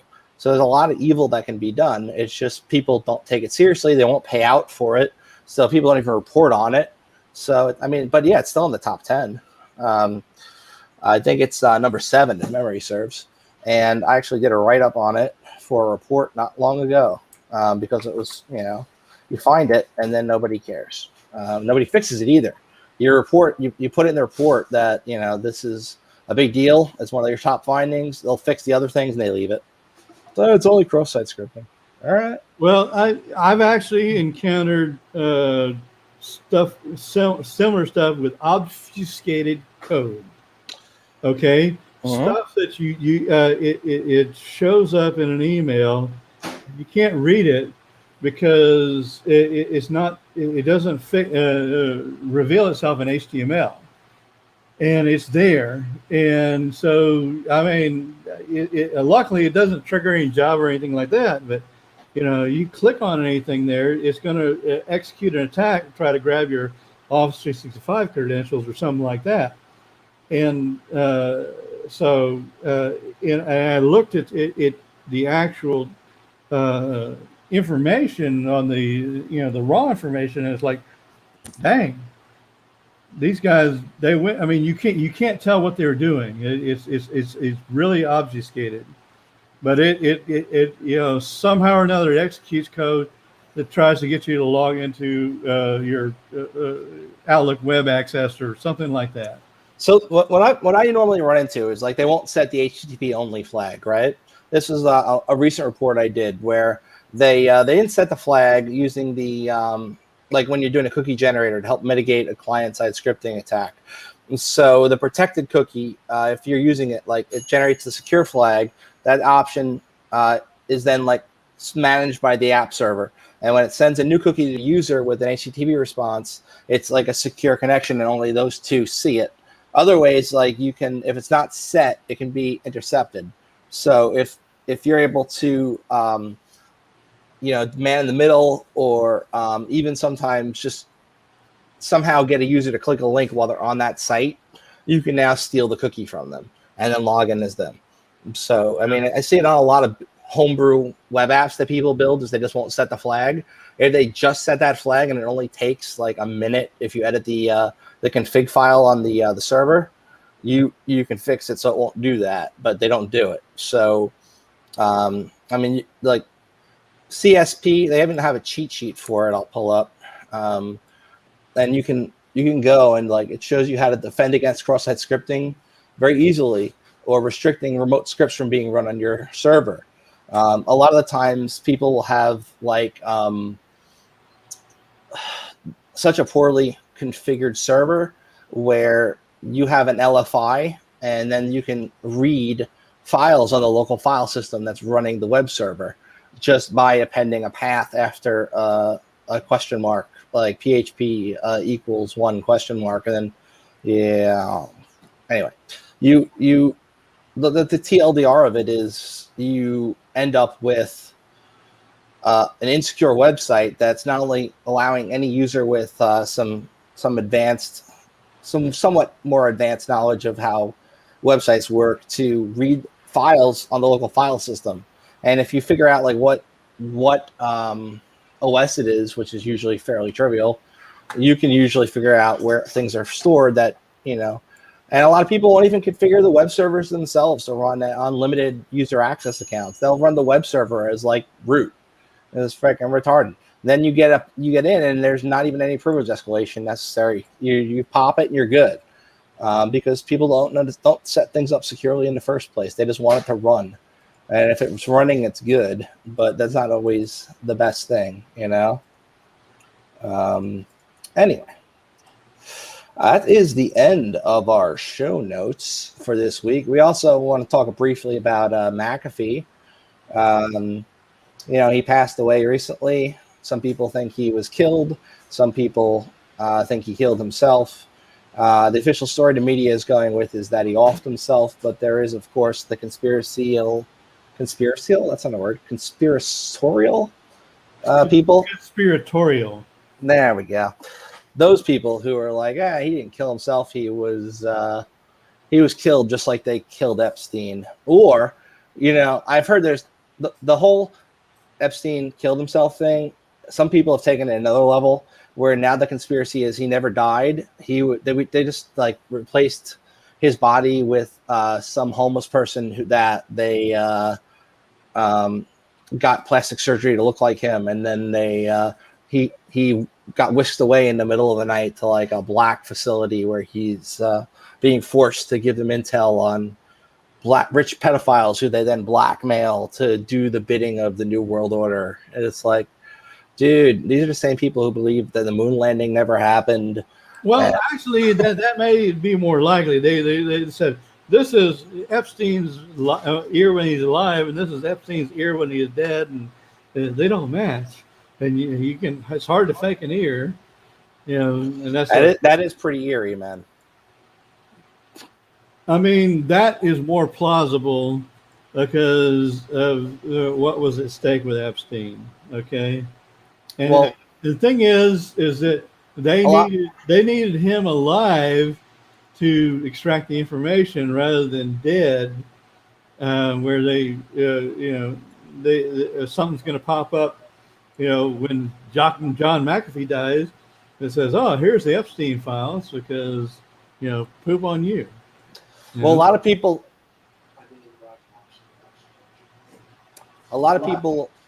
Whoa, hold on a second. I seem to have lost my window. I'll be right. Hover for a minute on them. I lost my window. I'm backstage. Hold on a second. Oh no. Too many windows open is going to be my downfall. I can't find it. Hey, can anybody hear me? Am I talking? Hear you. I don't know where the window is for StreamYard. I seem to have lost it. It's gone dark, man. Yeah, it's really weird how browsers work when you have like a shit ton of them open. I'm sure there's this tab open somewhere, but I can't find it. You need And you need another monitor or two. I've got a huge ass monitor and another monitor. I think I found it. Here it is. All right. And we're going to stop the screen share now. All right, Barry. And then there's Autumn. Hey, your bagel. Hi, Autumn. Hey. All right. Fuck Confluence. Yeah. Yeah, Andrew. Fuck Confluence. Right in its stupid face. And Jira, too. All right. So that's all the stuff in our show notes. Autumn, mute yourself for a sec.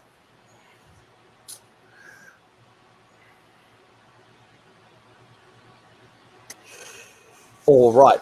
So, last but not least, let's talk about the news. Now, in the U.S. here, if you're watching the news every day, you've no doubt come across the story of the building collapse in California and the need for our nation's critical infrastructure to get more regular testing I thought it as was well. in Florida. As well. What? I thought Oh, it was in Florida, the Surfside, Florida. Yeah, it happens a lot, and it was in the news a lot. And I seem to have mixed up Florida and California once again. Ugh, what do you want from me? And, but they also had building collapses in China too, so that's just bad construction. Yes. What I wanted to touch on though was that you turn on the news. The very first day it happened, they said, we recovered. They recovered, I think, nine people who were still alive, and they believe most of the rest of the people were probably going to be not found alive. But then, if you keep watching the story, it somehow becomes the death count is rising each day. Those people, it's been 5 or 6 days, maybe even 7 days now. They're probably all dead. It's very unlikely, very statistically improbable, at least, they're going to find anybody else who's still alive. So why don't they just announce the death toll is 200 and then adjust it as is or whatever it is, right? I think it's disingenuous, and I think it's the way the news is just filling dead airtime by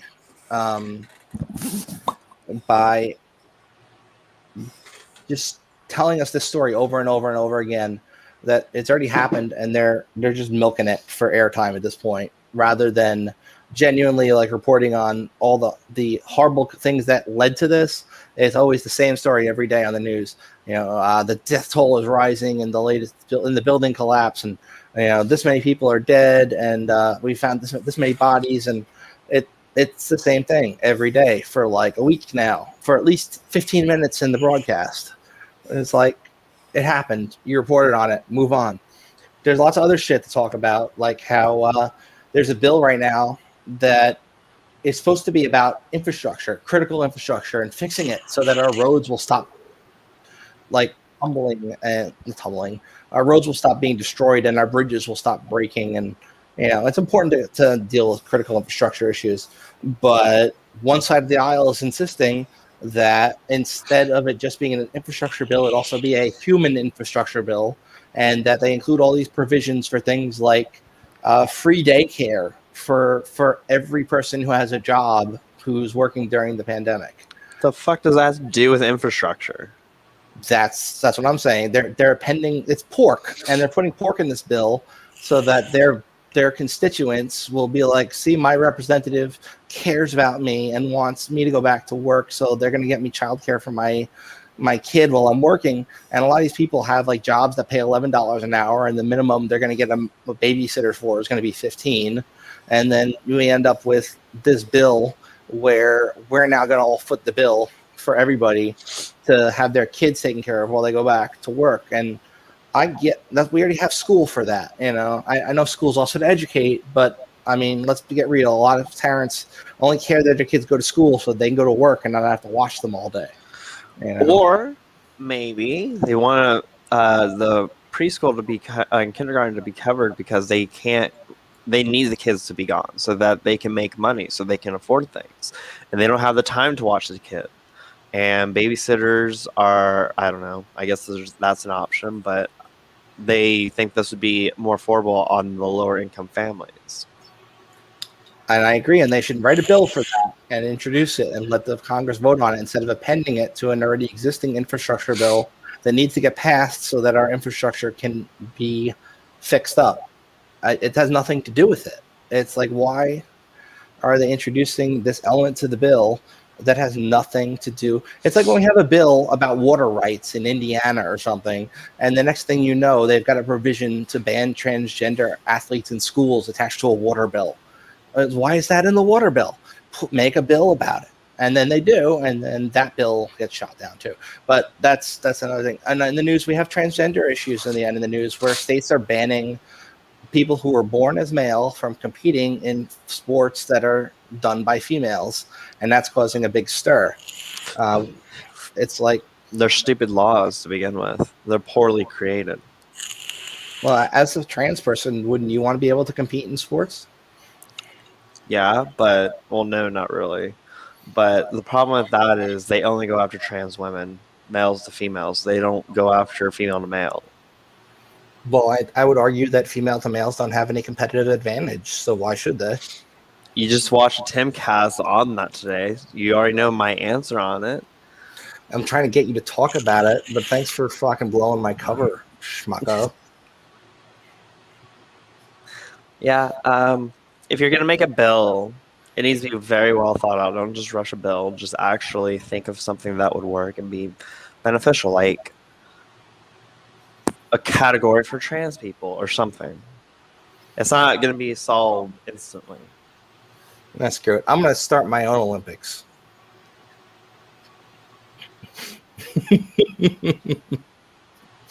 All right.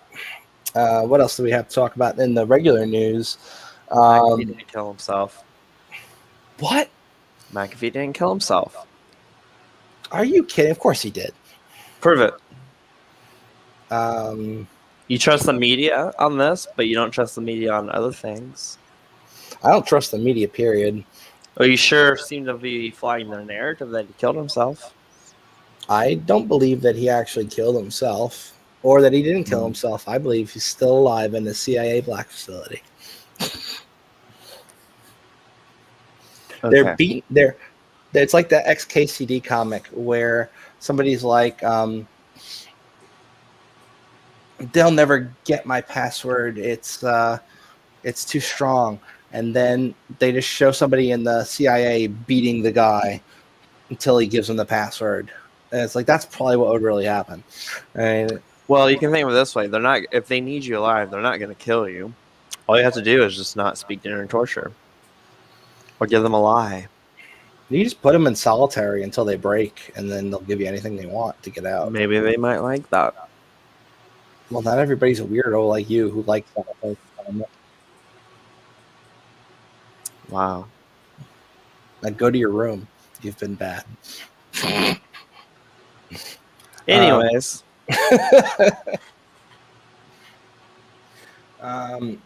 What else do we have in the news? Nothing worthy of talking about for us. I mean, the long and short of it here is that if you just watch the news, you're only getting a small portion of the story, I think. And if you do your own research, and by do your own research, I don't mean be a schmuck who watches 2 YouTube videos on the subject and then considers themselves an expert. I mean, like, actually read things and do real research as if you were doing a freaking paper for college. And, you know, if you're one of those people and you are able to read between the lines, then good on you, because most people are just going to believe whatever the fuck the narrative of the day is. what about liberals rejoice over Donald Rumsfeld's death? Wish there was somewhere worse he could go. Who is that? Former Defense Secretary Donald Rumsfeld on Wednesday. Why are they rejoicing over his death? I don't know. They're saying the only thing tragic about it is that it didn't take place in a prison cell, a progressive journalist said. Bye, bitch, said a correspondent. Probably because, Iraq. An obituary of Donald Rumsfeld that doesn't specifically states that he shared responsibility for a misguided war that resulted in the death of 4,000 American GIs and 200,000 more Iraqi civilians is journalistic malfeasance, said MSNBC analyst David Corn. The next thing I got to talk about is it's not in the show notes, but while looking at the regular news, this popped up for me. You know how in Linux you usually install things either with not you, Autumn, but Barry. Usually you're going to use a package manager, but if for whatever reason it's not in that package manager, you're going to pull down the installation file for it from whatever source you use. Well, people who are using Red Hat and CentOS, there's a major problem with RPM that's been uncovered that has been around for like 2 decades, but it's a nasty bug they just figured out. And yes, Autumn. Kate Brown just opened up Portland because it seemed a safe bet in the face of climate change. Oh, no, that's not it. Kate Brown celebrates the end of most COVID-19 restrictions today. Yeah, well, that'll last a week before they're like, according to new information from WHO, everybody needs to wear a mask even if they've been vaccinated. Like, how? Why? Why do I need to wear a mask? I've been vaccinated. I can't get it. And the mask. The point of the mask is to stop me from giving it to somebody else, not for them to stop them from giving it to me. And if I'm vaccinated, I'm very much not going to be giving anything to anybody. Anyway.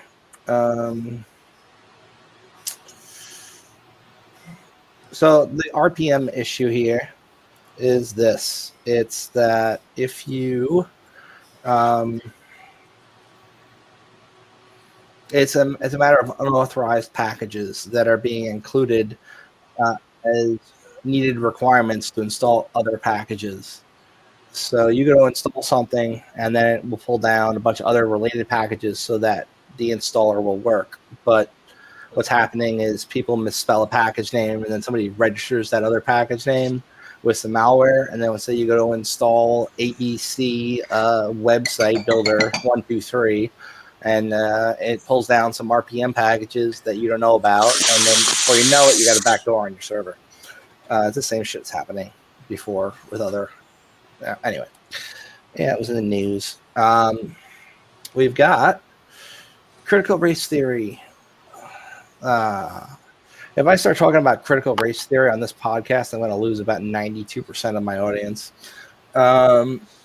Cheaper RTX 3080s are coming, but you shouldn't buy one yet. That's right. You should let me buy them, and then you buy them later when I already got one. I actually have some news for you. Okay. You know that China has cracked down on ASIC mining. They've also cracked down on GPU mining. And what you're going to see is a glut of GPUs coming straight out of China. Yeah, well, I think also a lot of those GPUs they've been using to do the mining, they're going to start pulling out of systems and trying to sell them.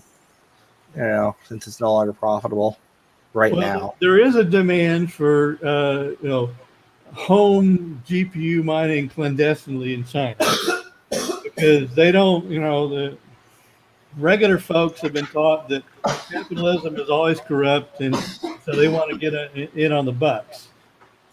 So. I can tell you that it's going to start. They're already starting to show up on like weird stores and Newegg and stuff like that. Ship from China. They're trying to get the high prices for them, but you're going to see this stuff dropping down to just about MSRP for a lot of it. So the State Department has decided that they are going to be adding a third gender option to passports. Oh, great.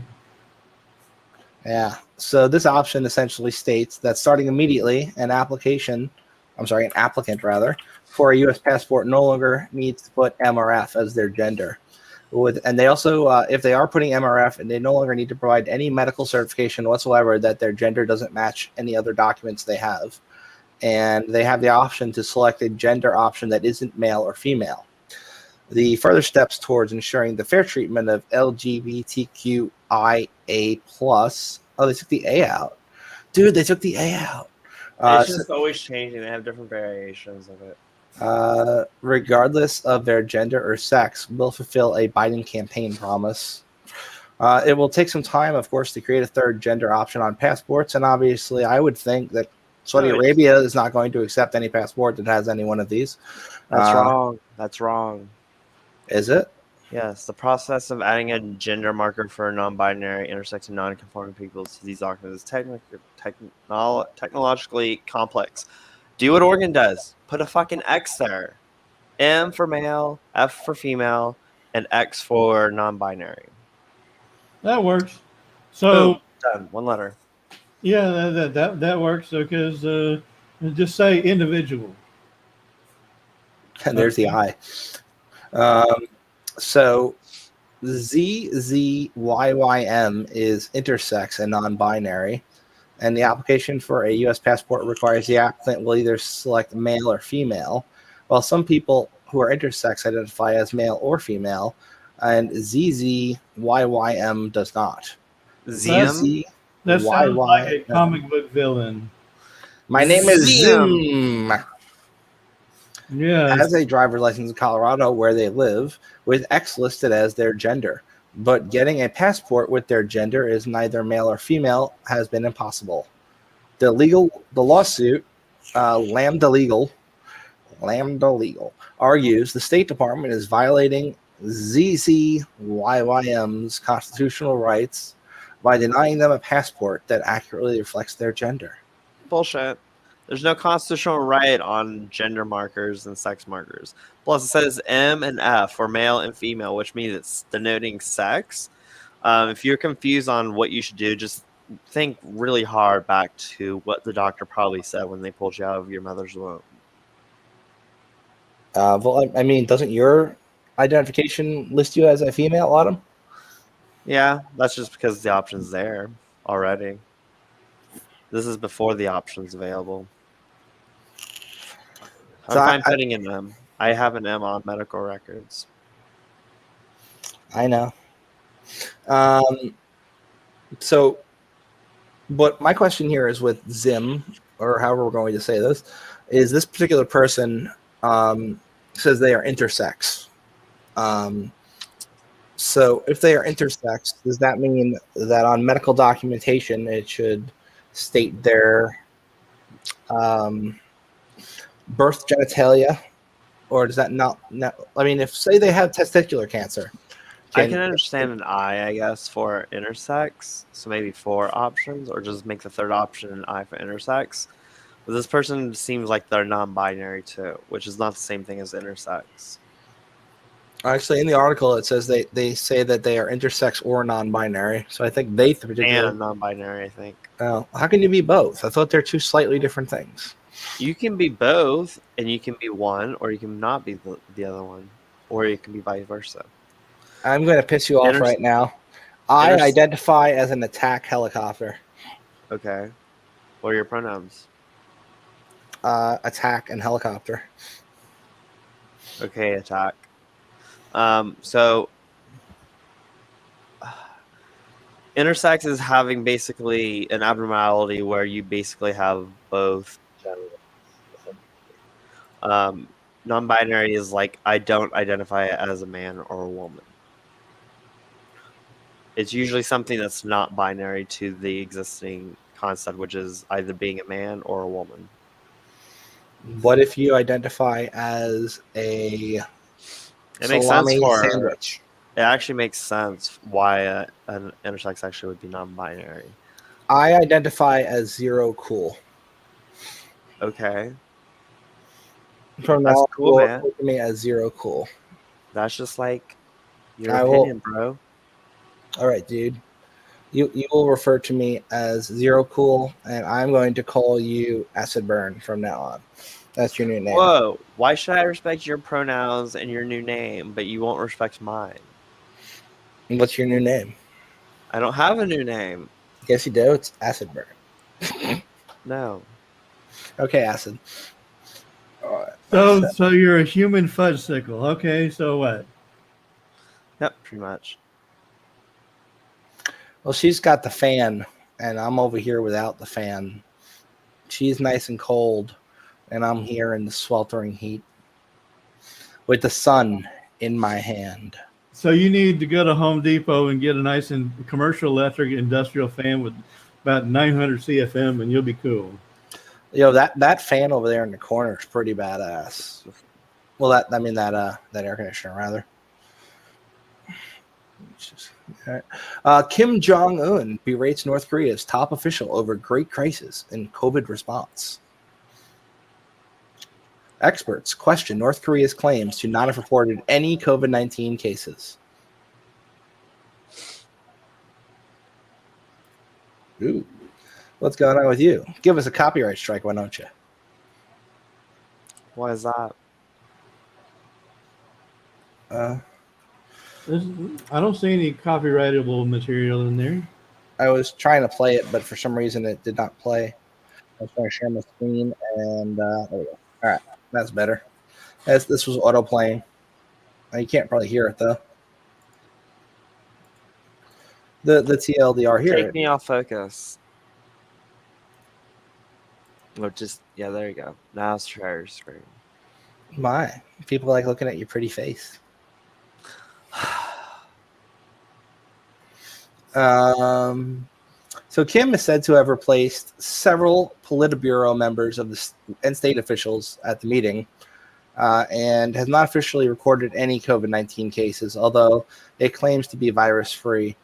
There were people claiming that in North Korea, if you were suspected of having the virus, people would just show up in biohazard suits and take you away, and you were never seen again. So that's one way to deal with the situation. Just kill them now. But see that the thing is if you call the people that get the disease and become immune, you're not going to get that herd immunity. Well, you will if you have some spies go to some neighboring countries and steal some vaccine. You have to also consider their living conditions for the average person in North Korea, so they probably would easily die from the COVID. Because these people live in shit conditions. Everything that you see, usually, even from leaked coverage, is generally set up for the journalists and documentary people. Yeah. So the reason why they probably weren't even killed, they probably didn't have to, or they killed them because it was just like, you're gonna die. We're just gonna give you a peaceful sending off. Who knows? We don't have enough information. Yeah. Well, the fact that they disappeared, never to be seen again, and their families would inquire, they'd be told, if you keep inquiring, you're going to disappear. It's like freaking Twilight Zone. A little bit extra paranoid. Yeah. Kim Jong-un probably can't even survive it. I bet. Because he probably has the best doctors in North Korea, but that's not saying a lot. Well, let's talk a little bit about Bill Cosby. All right. So, whoa, that was not supposed to autoplay. Let's see. Why is I'm sharing my screen, but nobody's seeing it. Let's try to reshare it. There we go. I can't share my screen. Oh, there you go. Now it's you in the screen. Overturned his 2018 sex assault conviction, so he is set to walk free after serving more than 2 years.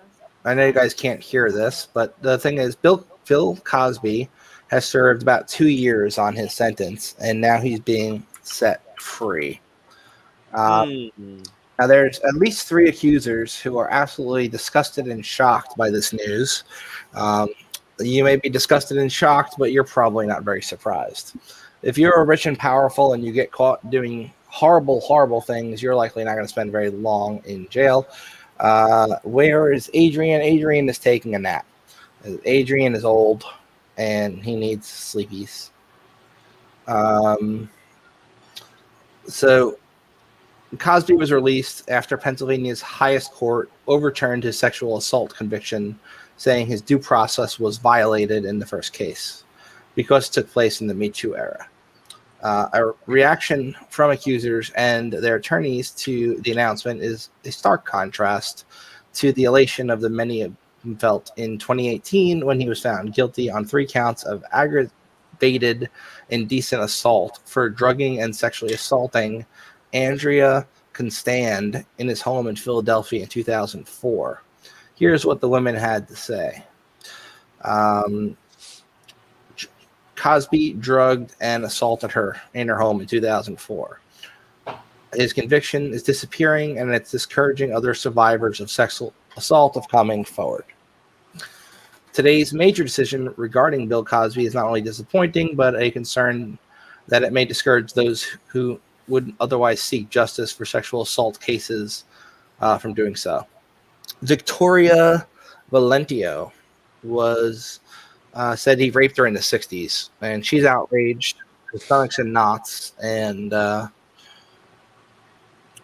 so what does this say about a woman's worth, a woman's value? What is it? What do our lives mean? Nothing. At the lives that he's damaged, not to mention our children and how we respond to our children in personal relationships. So Janice Baker Kinney says that he gave her pills and raped her in the 80s. I'm stunned and shocked, and my stomach's in a knot. Lisa Bloom, who was one of the attorneys for an accuser, said the jury heard all the evidence, considered everything, and convicted him. And now the day has come where that's just a slap in the face for all these victims. I'm glad he at least served some time, but it was a tiny, tiny measure of justice, and he should have received more. Gloria Allred, another attorney, said this decision to overturn the conviction must be devastating for his accusers. Her heart goes out to those who bravely testified in both cases. Yeah. The TLDR here is if you are rich and you do something stupid, not just stupid, but like really, really bad and stupid, you're probably not going to do more than 2 years before your attorneys find some legal loophole to get you off and out. Well, I can tell you that Bill Cosby probably doesn't have that many more years on this planet Earth. And he's going to be sued into poverty. And so he's going to wind up in a nursing home anyway. So, that's how it goes. Oh, look, it's Jeff Smith. Hey, what's up, Mang? It's me, N3F. Hi there, N3F. These freaking cockroaches killed all my accounts except Gab. I have a similar account. I got all these ants in my house, and they keep killing all my accounts. It's ant problems, man. So why are they killing your accounts? They're not really. I'm just bullshitting right now. So they say like some justice was served, but not enough. Like just a sliver of it. Like what justice are you going to get with him locked away from society? Nothing. It's all just to appease their feelings. And I don't think the law should be based on that. Yeah, they should send them to something truly horrible, like working with Sarah Silverman. At least make him work himself to death. I mean, or let him go free, because like just sitting in a cell, like what's he supposed to do? Serve his whole life? Then his life is pretty much dead. Well, I mean, they got the case overturned, so it's like he was never convicted in the first place. Yeah. So he served 2 years in jail. He's probably going to have some freaking civil suit now for being, having to serve jail, and when he shouldn't have, and he might even get money out of it. You never know. They'll get money. I mean, he's not going to leave anything to heirs, okay, except for legal bills. Yeah. Next, we got some Britney Spears drama. Well, there you go. See, they can't free Britney, but they did free Bill Cosby. Leave Britney alone. Well, she is a woman. So what happened with Britney Spears is she's had some mental health issues. And because of that, she's been placed in a conservatorship. Now, in a conservatorship, That's where the court appoints somebody else to be in charge of your life. Essentially, they manage your finances, they manage your day-to-day routine. This person's essentially in charge of you because you've been deemed unable to take care of yourself.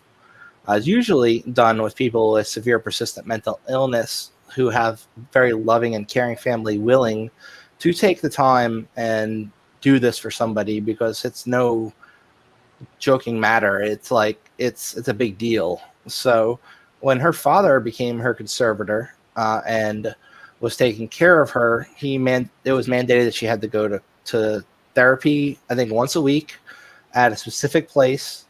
She was essentially placed in what New York calls AOT and other states call court mandated treatment. And she essentially had a whole plan of things she had to do. Now, if she was on tour, then she didn't have to go to therapy once a week, but she had to do it over a video chat. But when she's not on tour, they still mandated that she went in person. That was one of the things that she's not so happy about, because whenever she'd go to therapy, the paparazzi would follow her there and make her life a living hell. So she's like, well, and I'm forced to be on tour. I can do video therapy. Why can't I do it when I'm at home? Why do I have to go in person? Why is it mandated in this contract?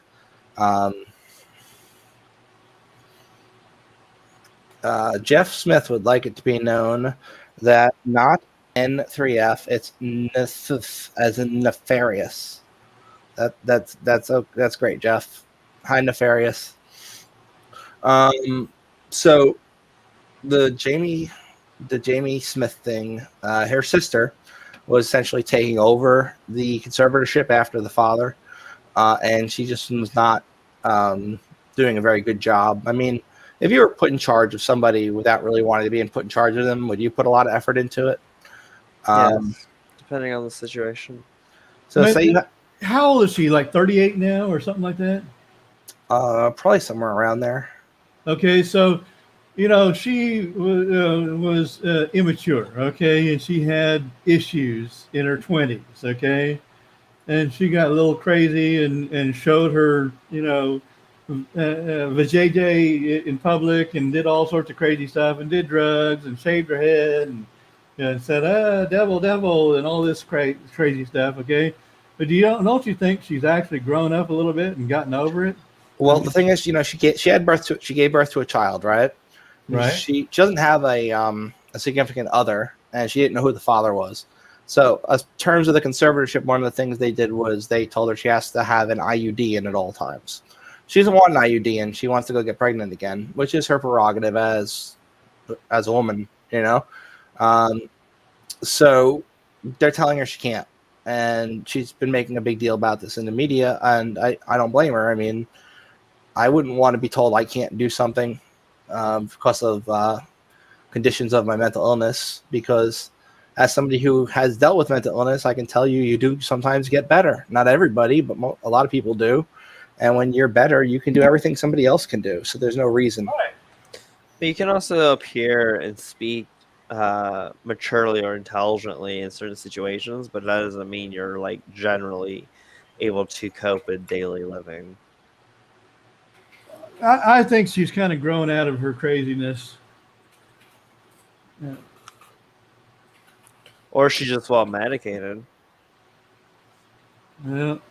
Well, the thing is, a lot of people who have to take medicine to be stable will take it and then feel good for a while, and then be like, I don't need medicine anymore because I'm obviously so stable. So they stop taking the medicine, and then they start that cycle where they decline, and then bad things happen, and they get put back on the medicine. And that's why a lot of places they'll court mandate somebody, you have to take your meds. If you don't take your meds, you're going to the hospital. The very second you stop taking them, and you have to check in once a week or whatever that you are, and get blood tests. And so I understand why they do that, but I'm not necessarily a big fan of the practice. And she's been court mandated to not only take her psychological medication, but they also put into the mandate that she has to be on a contraceptive, meaning she's not allowed to have more kids, which is a little fucked up because she already has one kid. Is she a good parent? Is she able to be a parent right now? I don't know the article doesn't discuss her parenting ability. What it does discuss is her sister has been put in charge of her day-to-day affairs. Yet Brittany herself manages a whole bunch of people herself. She essentially signs the paychecks of a lot of people. So wouldn't it be weird if somebody is thought to be in a good enough state of mind where they can have a whole bunch of employees and like pay those employees and essentially run a very successful business, but then they themselves have to be taken care of in a conservatorship? And there is certainly a bit of a contrast there between your average person who might be in a conservatorship and somebody who's rich and famous and able to also do the day-to-day things that allow them to remain that way and have employees and all that stuff. And then they themselves She's running a bunch of people. Like, she personally is in charge and running people, telling them what to do and making sure everything's going the way it's supposed to. She doesn't have anyone assisting her with her. I'm sure she's probably got assistants, but she probably pays those assistants, which would mean that she, at the very least, is capable of paying her assistant. So she's That's probably all I've heard. managing her business as a entertainer, okay? Because she has skills there, okay? And, Right. And so she just has a little bit of a wacko on interacting with the public, and so I mean, but that probably is she's probably grown up, okay? She probably just wants to be normal and live her life and not have people dog her all the time. I think I understand the contraceptive part. If she's not capable of being a parent and she's produced a child and was shown that she was incapable, until she can prove that she is capable to raise a child, why should she be able to bring other life into this world only for them to suffer at the hands of her incapabilities? Well, she's gonna have help. I mean, there are lots of bad parents out there. There's nobody telling those bad parents they can't. They're not in the spotlight, reproduce. so of course aren't as aware, and people aren't probably going to court and doing it. She has a big name, so she's more likely to be mandated, I would say. Look, let her have some children. If she's a bad parent, then she'll get help raising the child. I mean, they're letting Courtney Love raise a child. I mean, she's not a very good parent. It's been in the media a bunch of times. Her doing stupid shit, and her child got taken away from her 6 or 7 times, always gets given back to her. I mean, there's a lot of famous people who are horrible parents. We had Michael Jackson dangling his child outside of a window. Nobody went to go take it away from him. And it probably wasn't biologically even his. He just paid people to have it for him. I don't know what argument I'm making here, but the thing is, I think they should take away the conservatorship. Let her fuck up her life if she wants to. She's made the money. Let her fuck. If she wants to go downhill and destroy her life, let her. I don't think she wants to do that. I think she wants to live a normal life. Then let her try that too.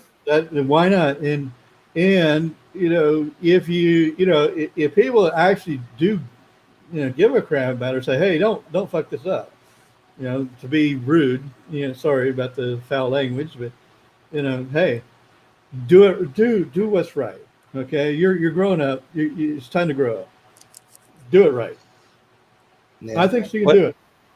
What do you guys think about the transgender weightlifter who is going to be competing in the Olympics this year on the women's team?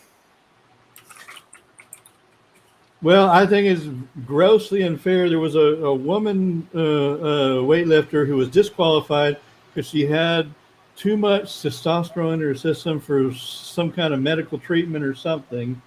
It's false positive, but they're allowing someone who has had testosterone for most of their life compete in the Olympics. I'd say about half their life. So I don't see an issue with it because she's not necessarily going to be dominating the competition. The article here says Laurel Hubbard, she hefted 628 pounds in 2 lifts on her way to qualifying for the women's super heavyweight division for the Tokyo Olympics. And while that is heavy, it's nowhere near the weight they've carried to become the first transgender athlete to compete at the Olympic Games. They were among one of 5 weightlifters confirmed Monday in New Zealand's team for Tokyo.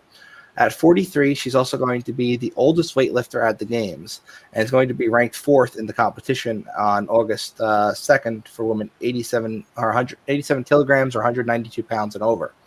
They won a silver medal in 2017 and gold in 2019, and competed in 2018 Commonwealth Games and sustained a serious injury that set back their career there. They broke their arm. It's healed. They're better. The thing is, she's faced anger, scorn, and ridicule, and has been directly criticized by a lot of opponents. She transitioned 8 years ago at the age of 35 and has met all the requirements for trans athletes and fair competition according to the International Olympic Committee's regulations. The IOC specifies these conditions under which somebody who's transitioning from male to female is eligible to compete in a female category. Among them is that they've officially declared their gender identity as female. This declaration cannot be changed, and for sporting purposes, for at least a minimum of 4 years, which means you can call yourself female for this, and then 4 years later go back to being a male, and then compete in the male Olympics. But you can't compete 1 year as a female, and then the next year in the male. You got to wait at least 4 years. It's an odd thing to put in there, I'd think. Yeah. Has that been a problem where somebody would compete as a male, then as a female, then back as a male again? Probably because of backlash that they created that provision. The athlete must also demonstrate their total testosterone is below a specific measurement for at least 12 months prior to competition. And the overriding sporting objective is and remains the guarantee of fair competition. Well, that's a question. Fair competition. Even if you're on like hormones, and I'm not an expert here, so I might ask the transgender person in the audience. If I'm on hormones, does that all of a sudden mean that I no longer have any of those male characteristics? Like, am I still a little bit stronger than somebody who might have been born female? Do I get to retain any of that? From my understanding, you only lose about 5%. Testosterone gives you these abilities to have like these bursts of power. It's a performance hormone is what it is. There's reasons for that. So if you were to transition now and go on estrogen, and you would be like for like 6 months or so, or not 6 months, like maybe a month or two on testosterone blockers, then you go on estrogen, and over time you start losing, you gain more fat redistributed in different areas.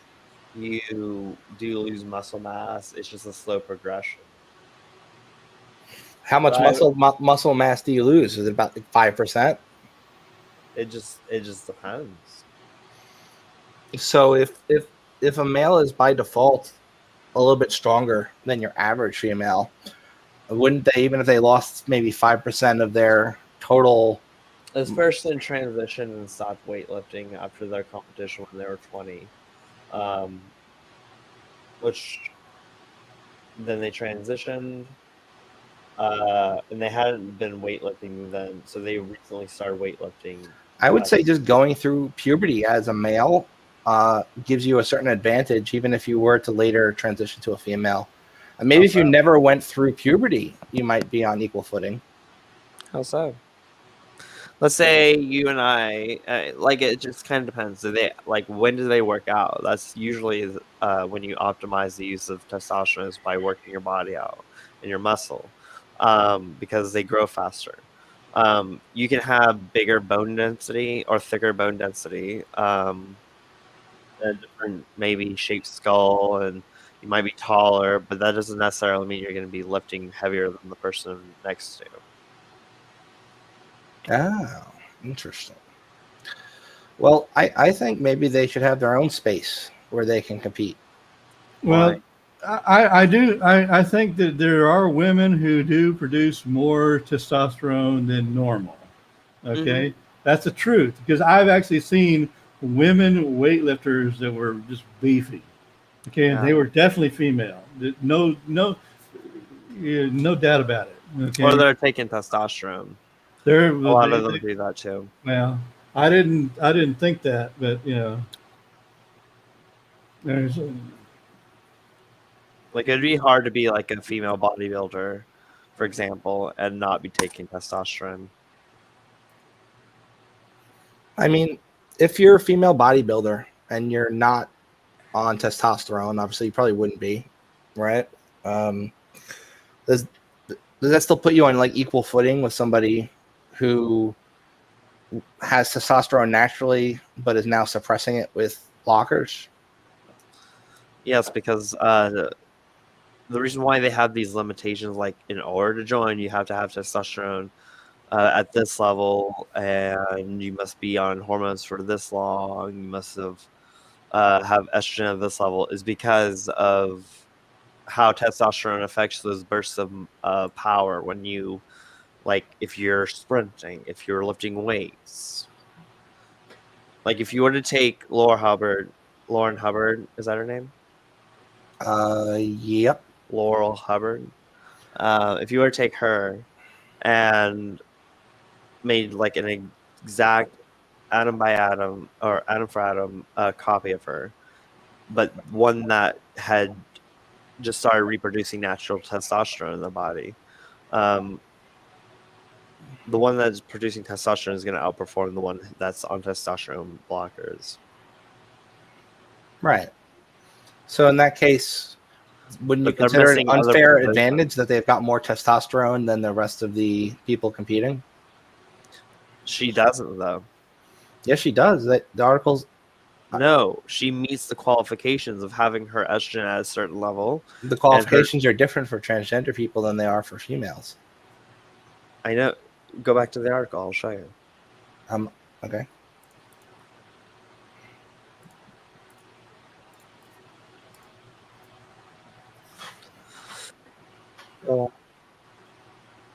Or down. Go down to the stipulations. Right there. The athlete must demonstrate their total testosterone level is below a specific measurement, probably equal to or lower than a biological woman. Estrogen probably has to be around the same range. What Probably is the different measurement? depending on the. I don't know. I'm not a doctor. I also didn't crazy stipulations. Probably a little bit more estrogen in their system, considering their specific height and weight. I mean, there's another really beefy-looking girl, but she's also very short. What about that skater who came out as trans? What are you talking about?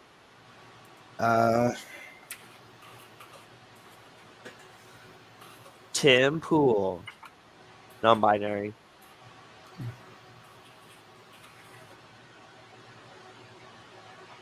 There they are, first picture. That's them.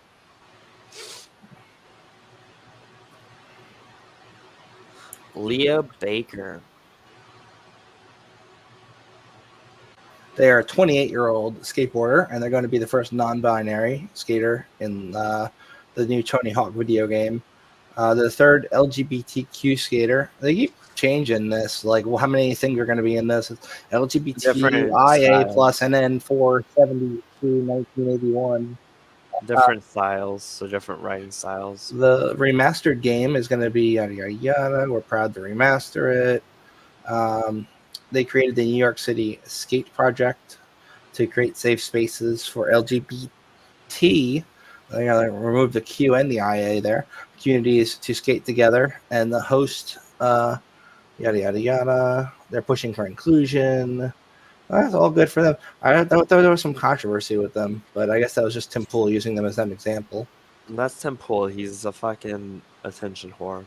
It's clickbait. Yeah. All right, so I throw out there are women that actually do produce testosterone at higher levels than other women. Mm-hmm. Okay, and so what's the big deal? All right, it's natural things.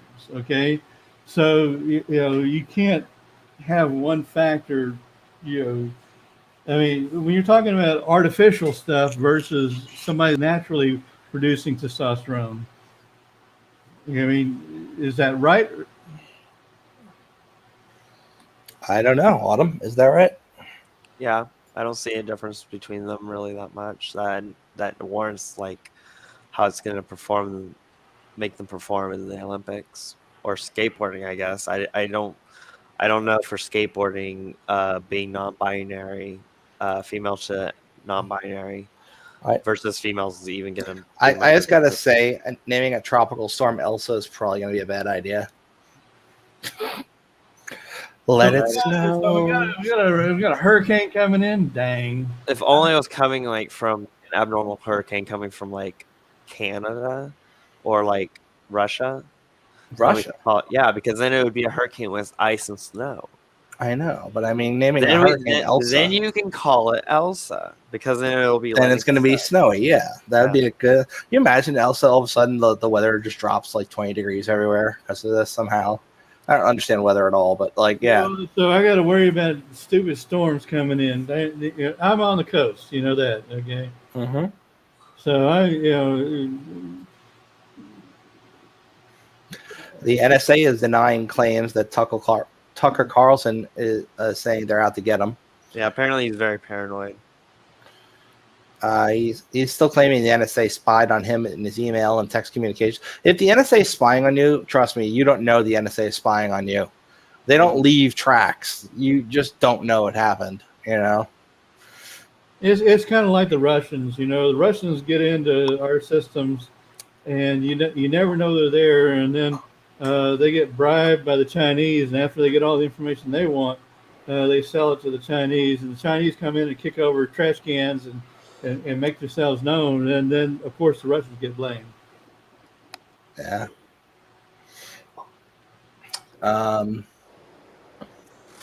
The Kamala Harris's office is right with dissent, apparently. That's interesting.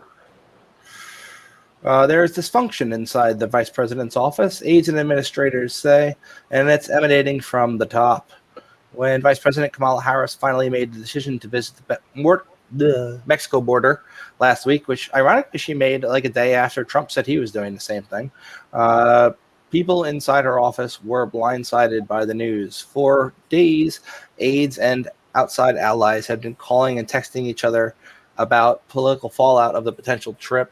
And when it became known she was going to El Paso, it left a lot of people scrambling, especially officials who were responsible for making the travel arrangements, as well as others who were responsible for crafting the messages across the administration. Morale is apparently very low among her employees, and there are very porous lines of communication that have diminished trust among aides and former officials. Imagine when she's president in a month or two after Biden falls down some stairs or something. Not surprised. I mean, she was a shit person in California. And all right, so let me translate that for you. Okay, she can do whatever she wants, and that's a nothing burger. And if her people that are working for her are squawking and crying about it, that's stupid. Okay. And she can just say, "Oh, I'm going to go to the border and do whatever." You know, I mean, that she's the vice president, she's a decision maker. Okay, so it sounds like there's a bunch of drama that is nothing. Yeah. Okay? And Politico is just bringing it up so they can write empty garbage, you know, for public consumption. Very, very likely. See, I'm in touch with the stuff. I mean, if Biden goes down the border, it's a nothing burger, okay? I can only imagine Biden taking a trip down to Mexico, and God forbid something were to happen to him on that trip, and then Kamala became president and now had multiple excuses to deal with things the way that she wants to, because like she's not a fan of immigration the way people seem to think she would be. Just because she ran on the Democrat ticket doesn't mean she's not a Republican on immigration issues. She's a Republican on a lot of issues. She's just using the Democrat path. I mean, Trump was a Democrat and he ran on the Republican ticket. It's like, okay, and now they're like, all right, we'll just run on any ticket we want as long as we think we can win. Trump was a Democrat. and I can understand that. But, I mean, in New York City, I mean, he was in business, and he had to basically, grease the palms that would get him, you know, where he needed to go, and get him out of the way so he can make some money. I mean, I'm just putting this article up because it looks funny. Trump says Biden would not pass cognitive tests that he aced. Former President Donald Trump on Wednesday claimed during a border security event in Texas that President Biden would flunk a cognitive test. Trump said that he aced his own test, administered by the then White House physician, Dr. Ron Jackson, who is now, I was thinking Ron Jeremy, or Ronnie Jackson, who is now a Texas Republican congressman. Jackson did a test. Did I ace it? I aced it. And I'd like to see it Biden ace it. He won't ace it. I got to do that in a Trumpian manner. What you don't want to hear about is Biden deucing. I got a guy who did a test. Do it. Did I ace it? I aced it. I did a test. Did I ace the test? I aced the test. I'd like to see Biden ace the test. Well, we don't want to see that toilet action from that deuce. I kind of do. You're not even doing the hand gestures. You gotta go like. I can't do a good Trump. That's outside my range there. Why don't you do it, Autumn? Trump is kind of spastic about the hand gestures and stuff. I mean, he's a little over the top. Look at that fucking mug. All right. I miss Trump. I mean, he was always good for some fun media coverage. I like Trump for his results. I didn't like his bellicosity.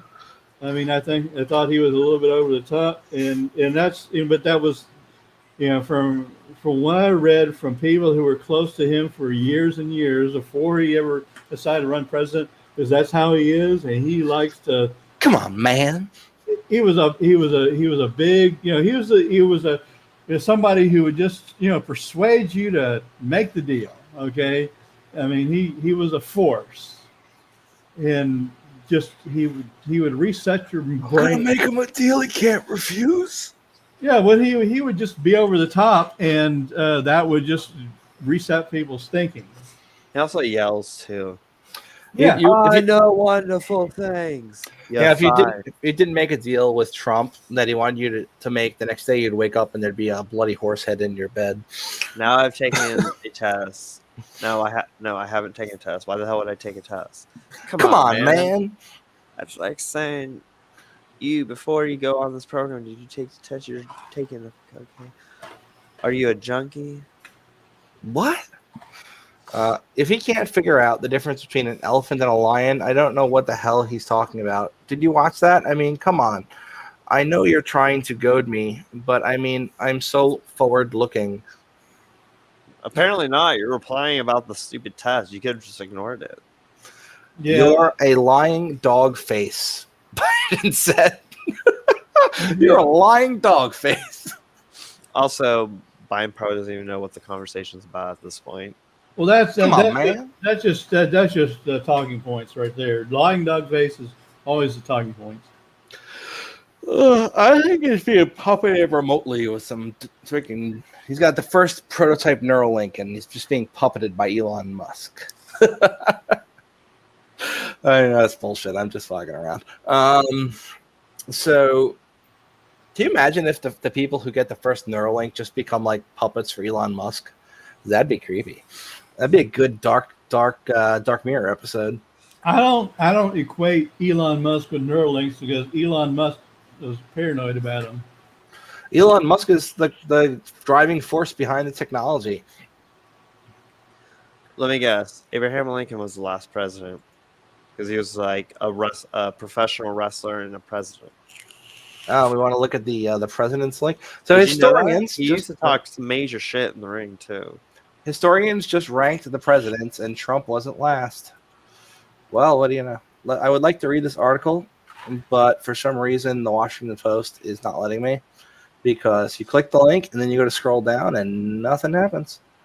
Let's see. Rumsfeld dies. Okay, we already knew that. Oh, now the article loaded. I bet it is some bullshit with that up there. I wonder if I could just zap it. Let's zap it. Zap all the elements. Let's zap this. Oop, I accidentally zapped the whole article. Oh my god. Whoopsie. That wasn't it. That wasn't it at all. Zap that too. You know what? This article. You know, Trump is the second. I think he's the second president to be a professional wrestler. This is Idiocracy, where the president was a wrestler. I don't think Idiocracy was meant to be a template for society. That's a horror movie. Have you not seen Idiocracy? It's by Mike Judge, the same guy who made Beavis and Butthead, and yeah. I love Bobby. Maybe I can just pull up the Speaks fan. All right, let's look at who's on the list. Select the president and see their ranking. Total scores and rankings overall. That's what looks interesting. Abraham Lincoln is considered the best president. Let's see who the worst president is. James Buchanan. Then Andrew Johnson. Then Franklin Pierce. And then Donald Trump. Go up. Where's Thomas Jefferson? Oh, he's 7th. Yeah. Why? Kennedy's pretty high up there. Why? Roosevelt fucking put people in internment camps just for. Yeah, but he also started Social Security. So people like Social Hitler Security. Fixed the economy. Puts money in he their also pockets. killed Jews. So which is it? Are we just gonna pick and choose who we call bad and who's good? FDR took people's gold, and that you know, of course, the NFA. I mean, What about Washington? What did he do that earned him the number 2 spot, other than being? He abandoned Thomas Paine in France, Paris. That sounds like a real pain. yeah, well, one major thing is he decided not to be king. Well, I just can't wait to be king. Do, do, do, do, do, do. I mean, like I said, if you ever make me king, there will be beheadings. Have you guys seen this site I came across the other day? I think it was called. It was maybe victory.win. Victory.win. Nope, that wasn't it. It used to be the Donald.win. And now it's America.win. That's Louis Rossman. Okay. I like it. This was not the site I was looking for, but I'm glad I came across it because I like Louis Rossman. And the right to repair. The right to repair is a big deal. I mean, so I like to fix my own shit if I can try to, at least. Sometimes I can do it. So most of the time I can't. Don't play it. It's an ad. It's just, hey, I fix my shit. Give me money, and I'll give you a book and a CD, and I'll tell you how to do it. Well, that's all it is. Yeah. Well, no, right to repair is so a farmer can repair his own tractor, or you can actually take your iPhone that you accidentally dropped in the toilet to a repair shop. Well, they can get your pictures off because you didn't back it up. So they made their own little Reddit clone for the subreddit that got banned called the Donald, and all they do is post very, very somewhat controversial news.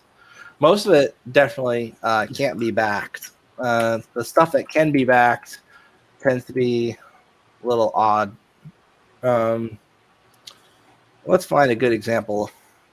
Fox cuts off President Trump speaking at the southern border after he talks about fixing the fake election and the country turning into a banana republic to talk some bullshit talking points. Fox, no one cares what you have to say. Let Trump speak. Hey, Bill Cosby will release from prison today. Remember this site back in the day?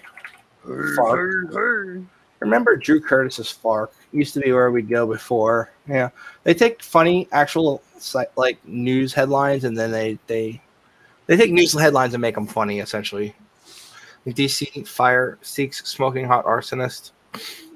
12-year-old from New Jersey becomes youngest grandmaster in chess history. Still can't pump his own gas. Go up. Is this interactive? Yeah. You want me to click something? Shit. No, like as in, do they help you create headlines too?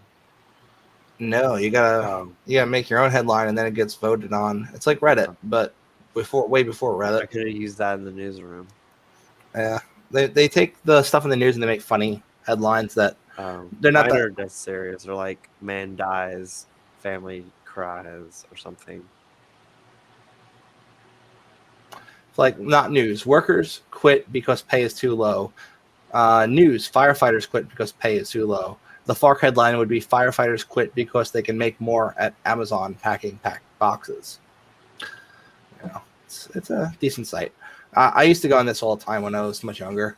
So we used to have Dig, if you remember. Dig was Reddit before Reddit, and now after a site redesign is complete and utter clickbait garbage.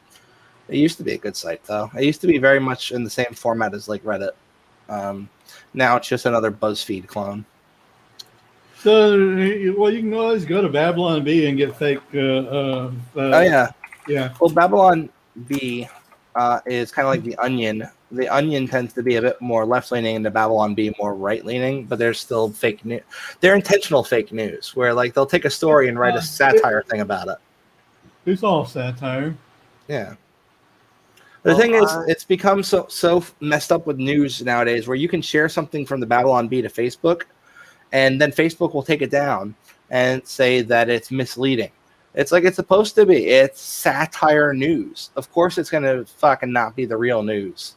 You're like, oh, they'll strike it as being, inaccurate. It was not meant to be accurate. It's you can't. It's like trying to censor a comedian on like who puts up a YouTube video and then giving them a strike for speaking their mind during a comedy show. And it's like either we're going to have some freedom of speech where people can speak their mind about topics, or we're going to censor. They can't be a little bit of both. Either you're going to censor people or you're not going to censor people. But if you're going to selectively censor people based on your political opinion, that's a little fucked. Anywho. Well, fake nudes is fake nudes. I call it fake nudes, not fake news. It's not really news. It's just garbage.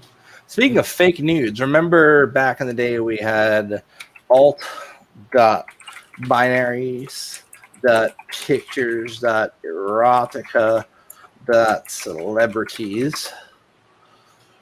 Usenet.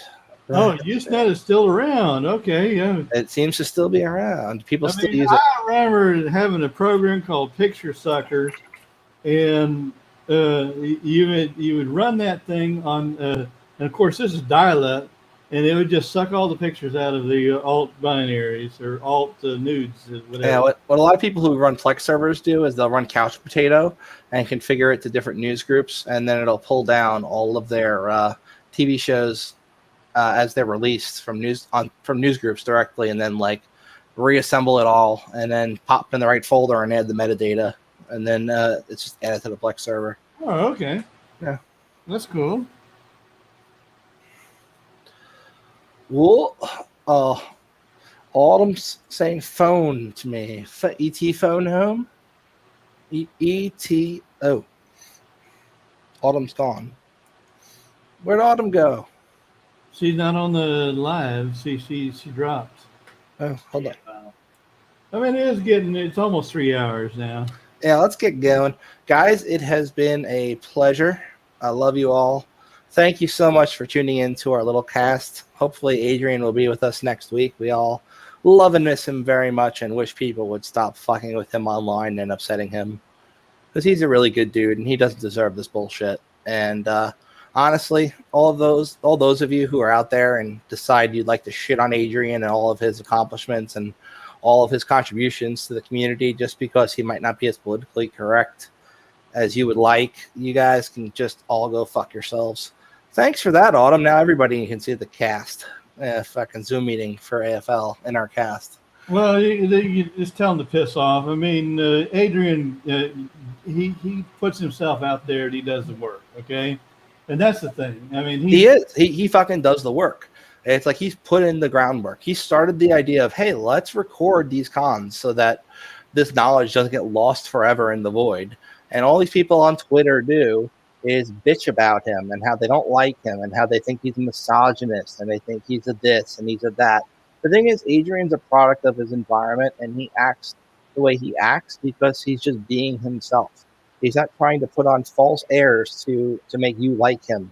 And you don't have to be like, oh, I agree with everything Adrian says to agree that the accomplishment and the things that he's built is unparalleled in our industry.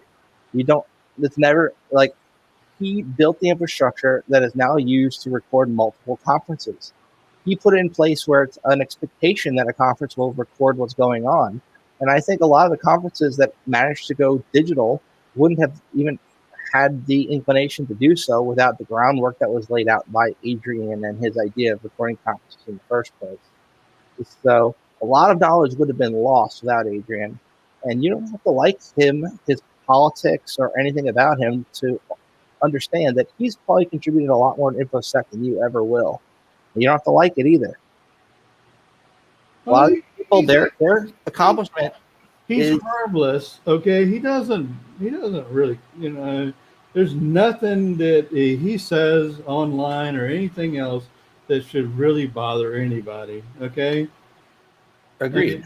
I mean, he's gonna throw some junk back or they throw it at him, but the thing is, they will goad him, and then when he responds, they will retweet whatever they goaded, what he comes out with, and then delete what they said that brought up to it, and make it look like he's attacking them.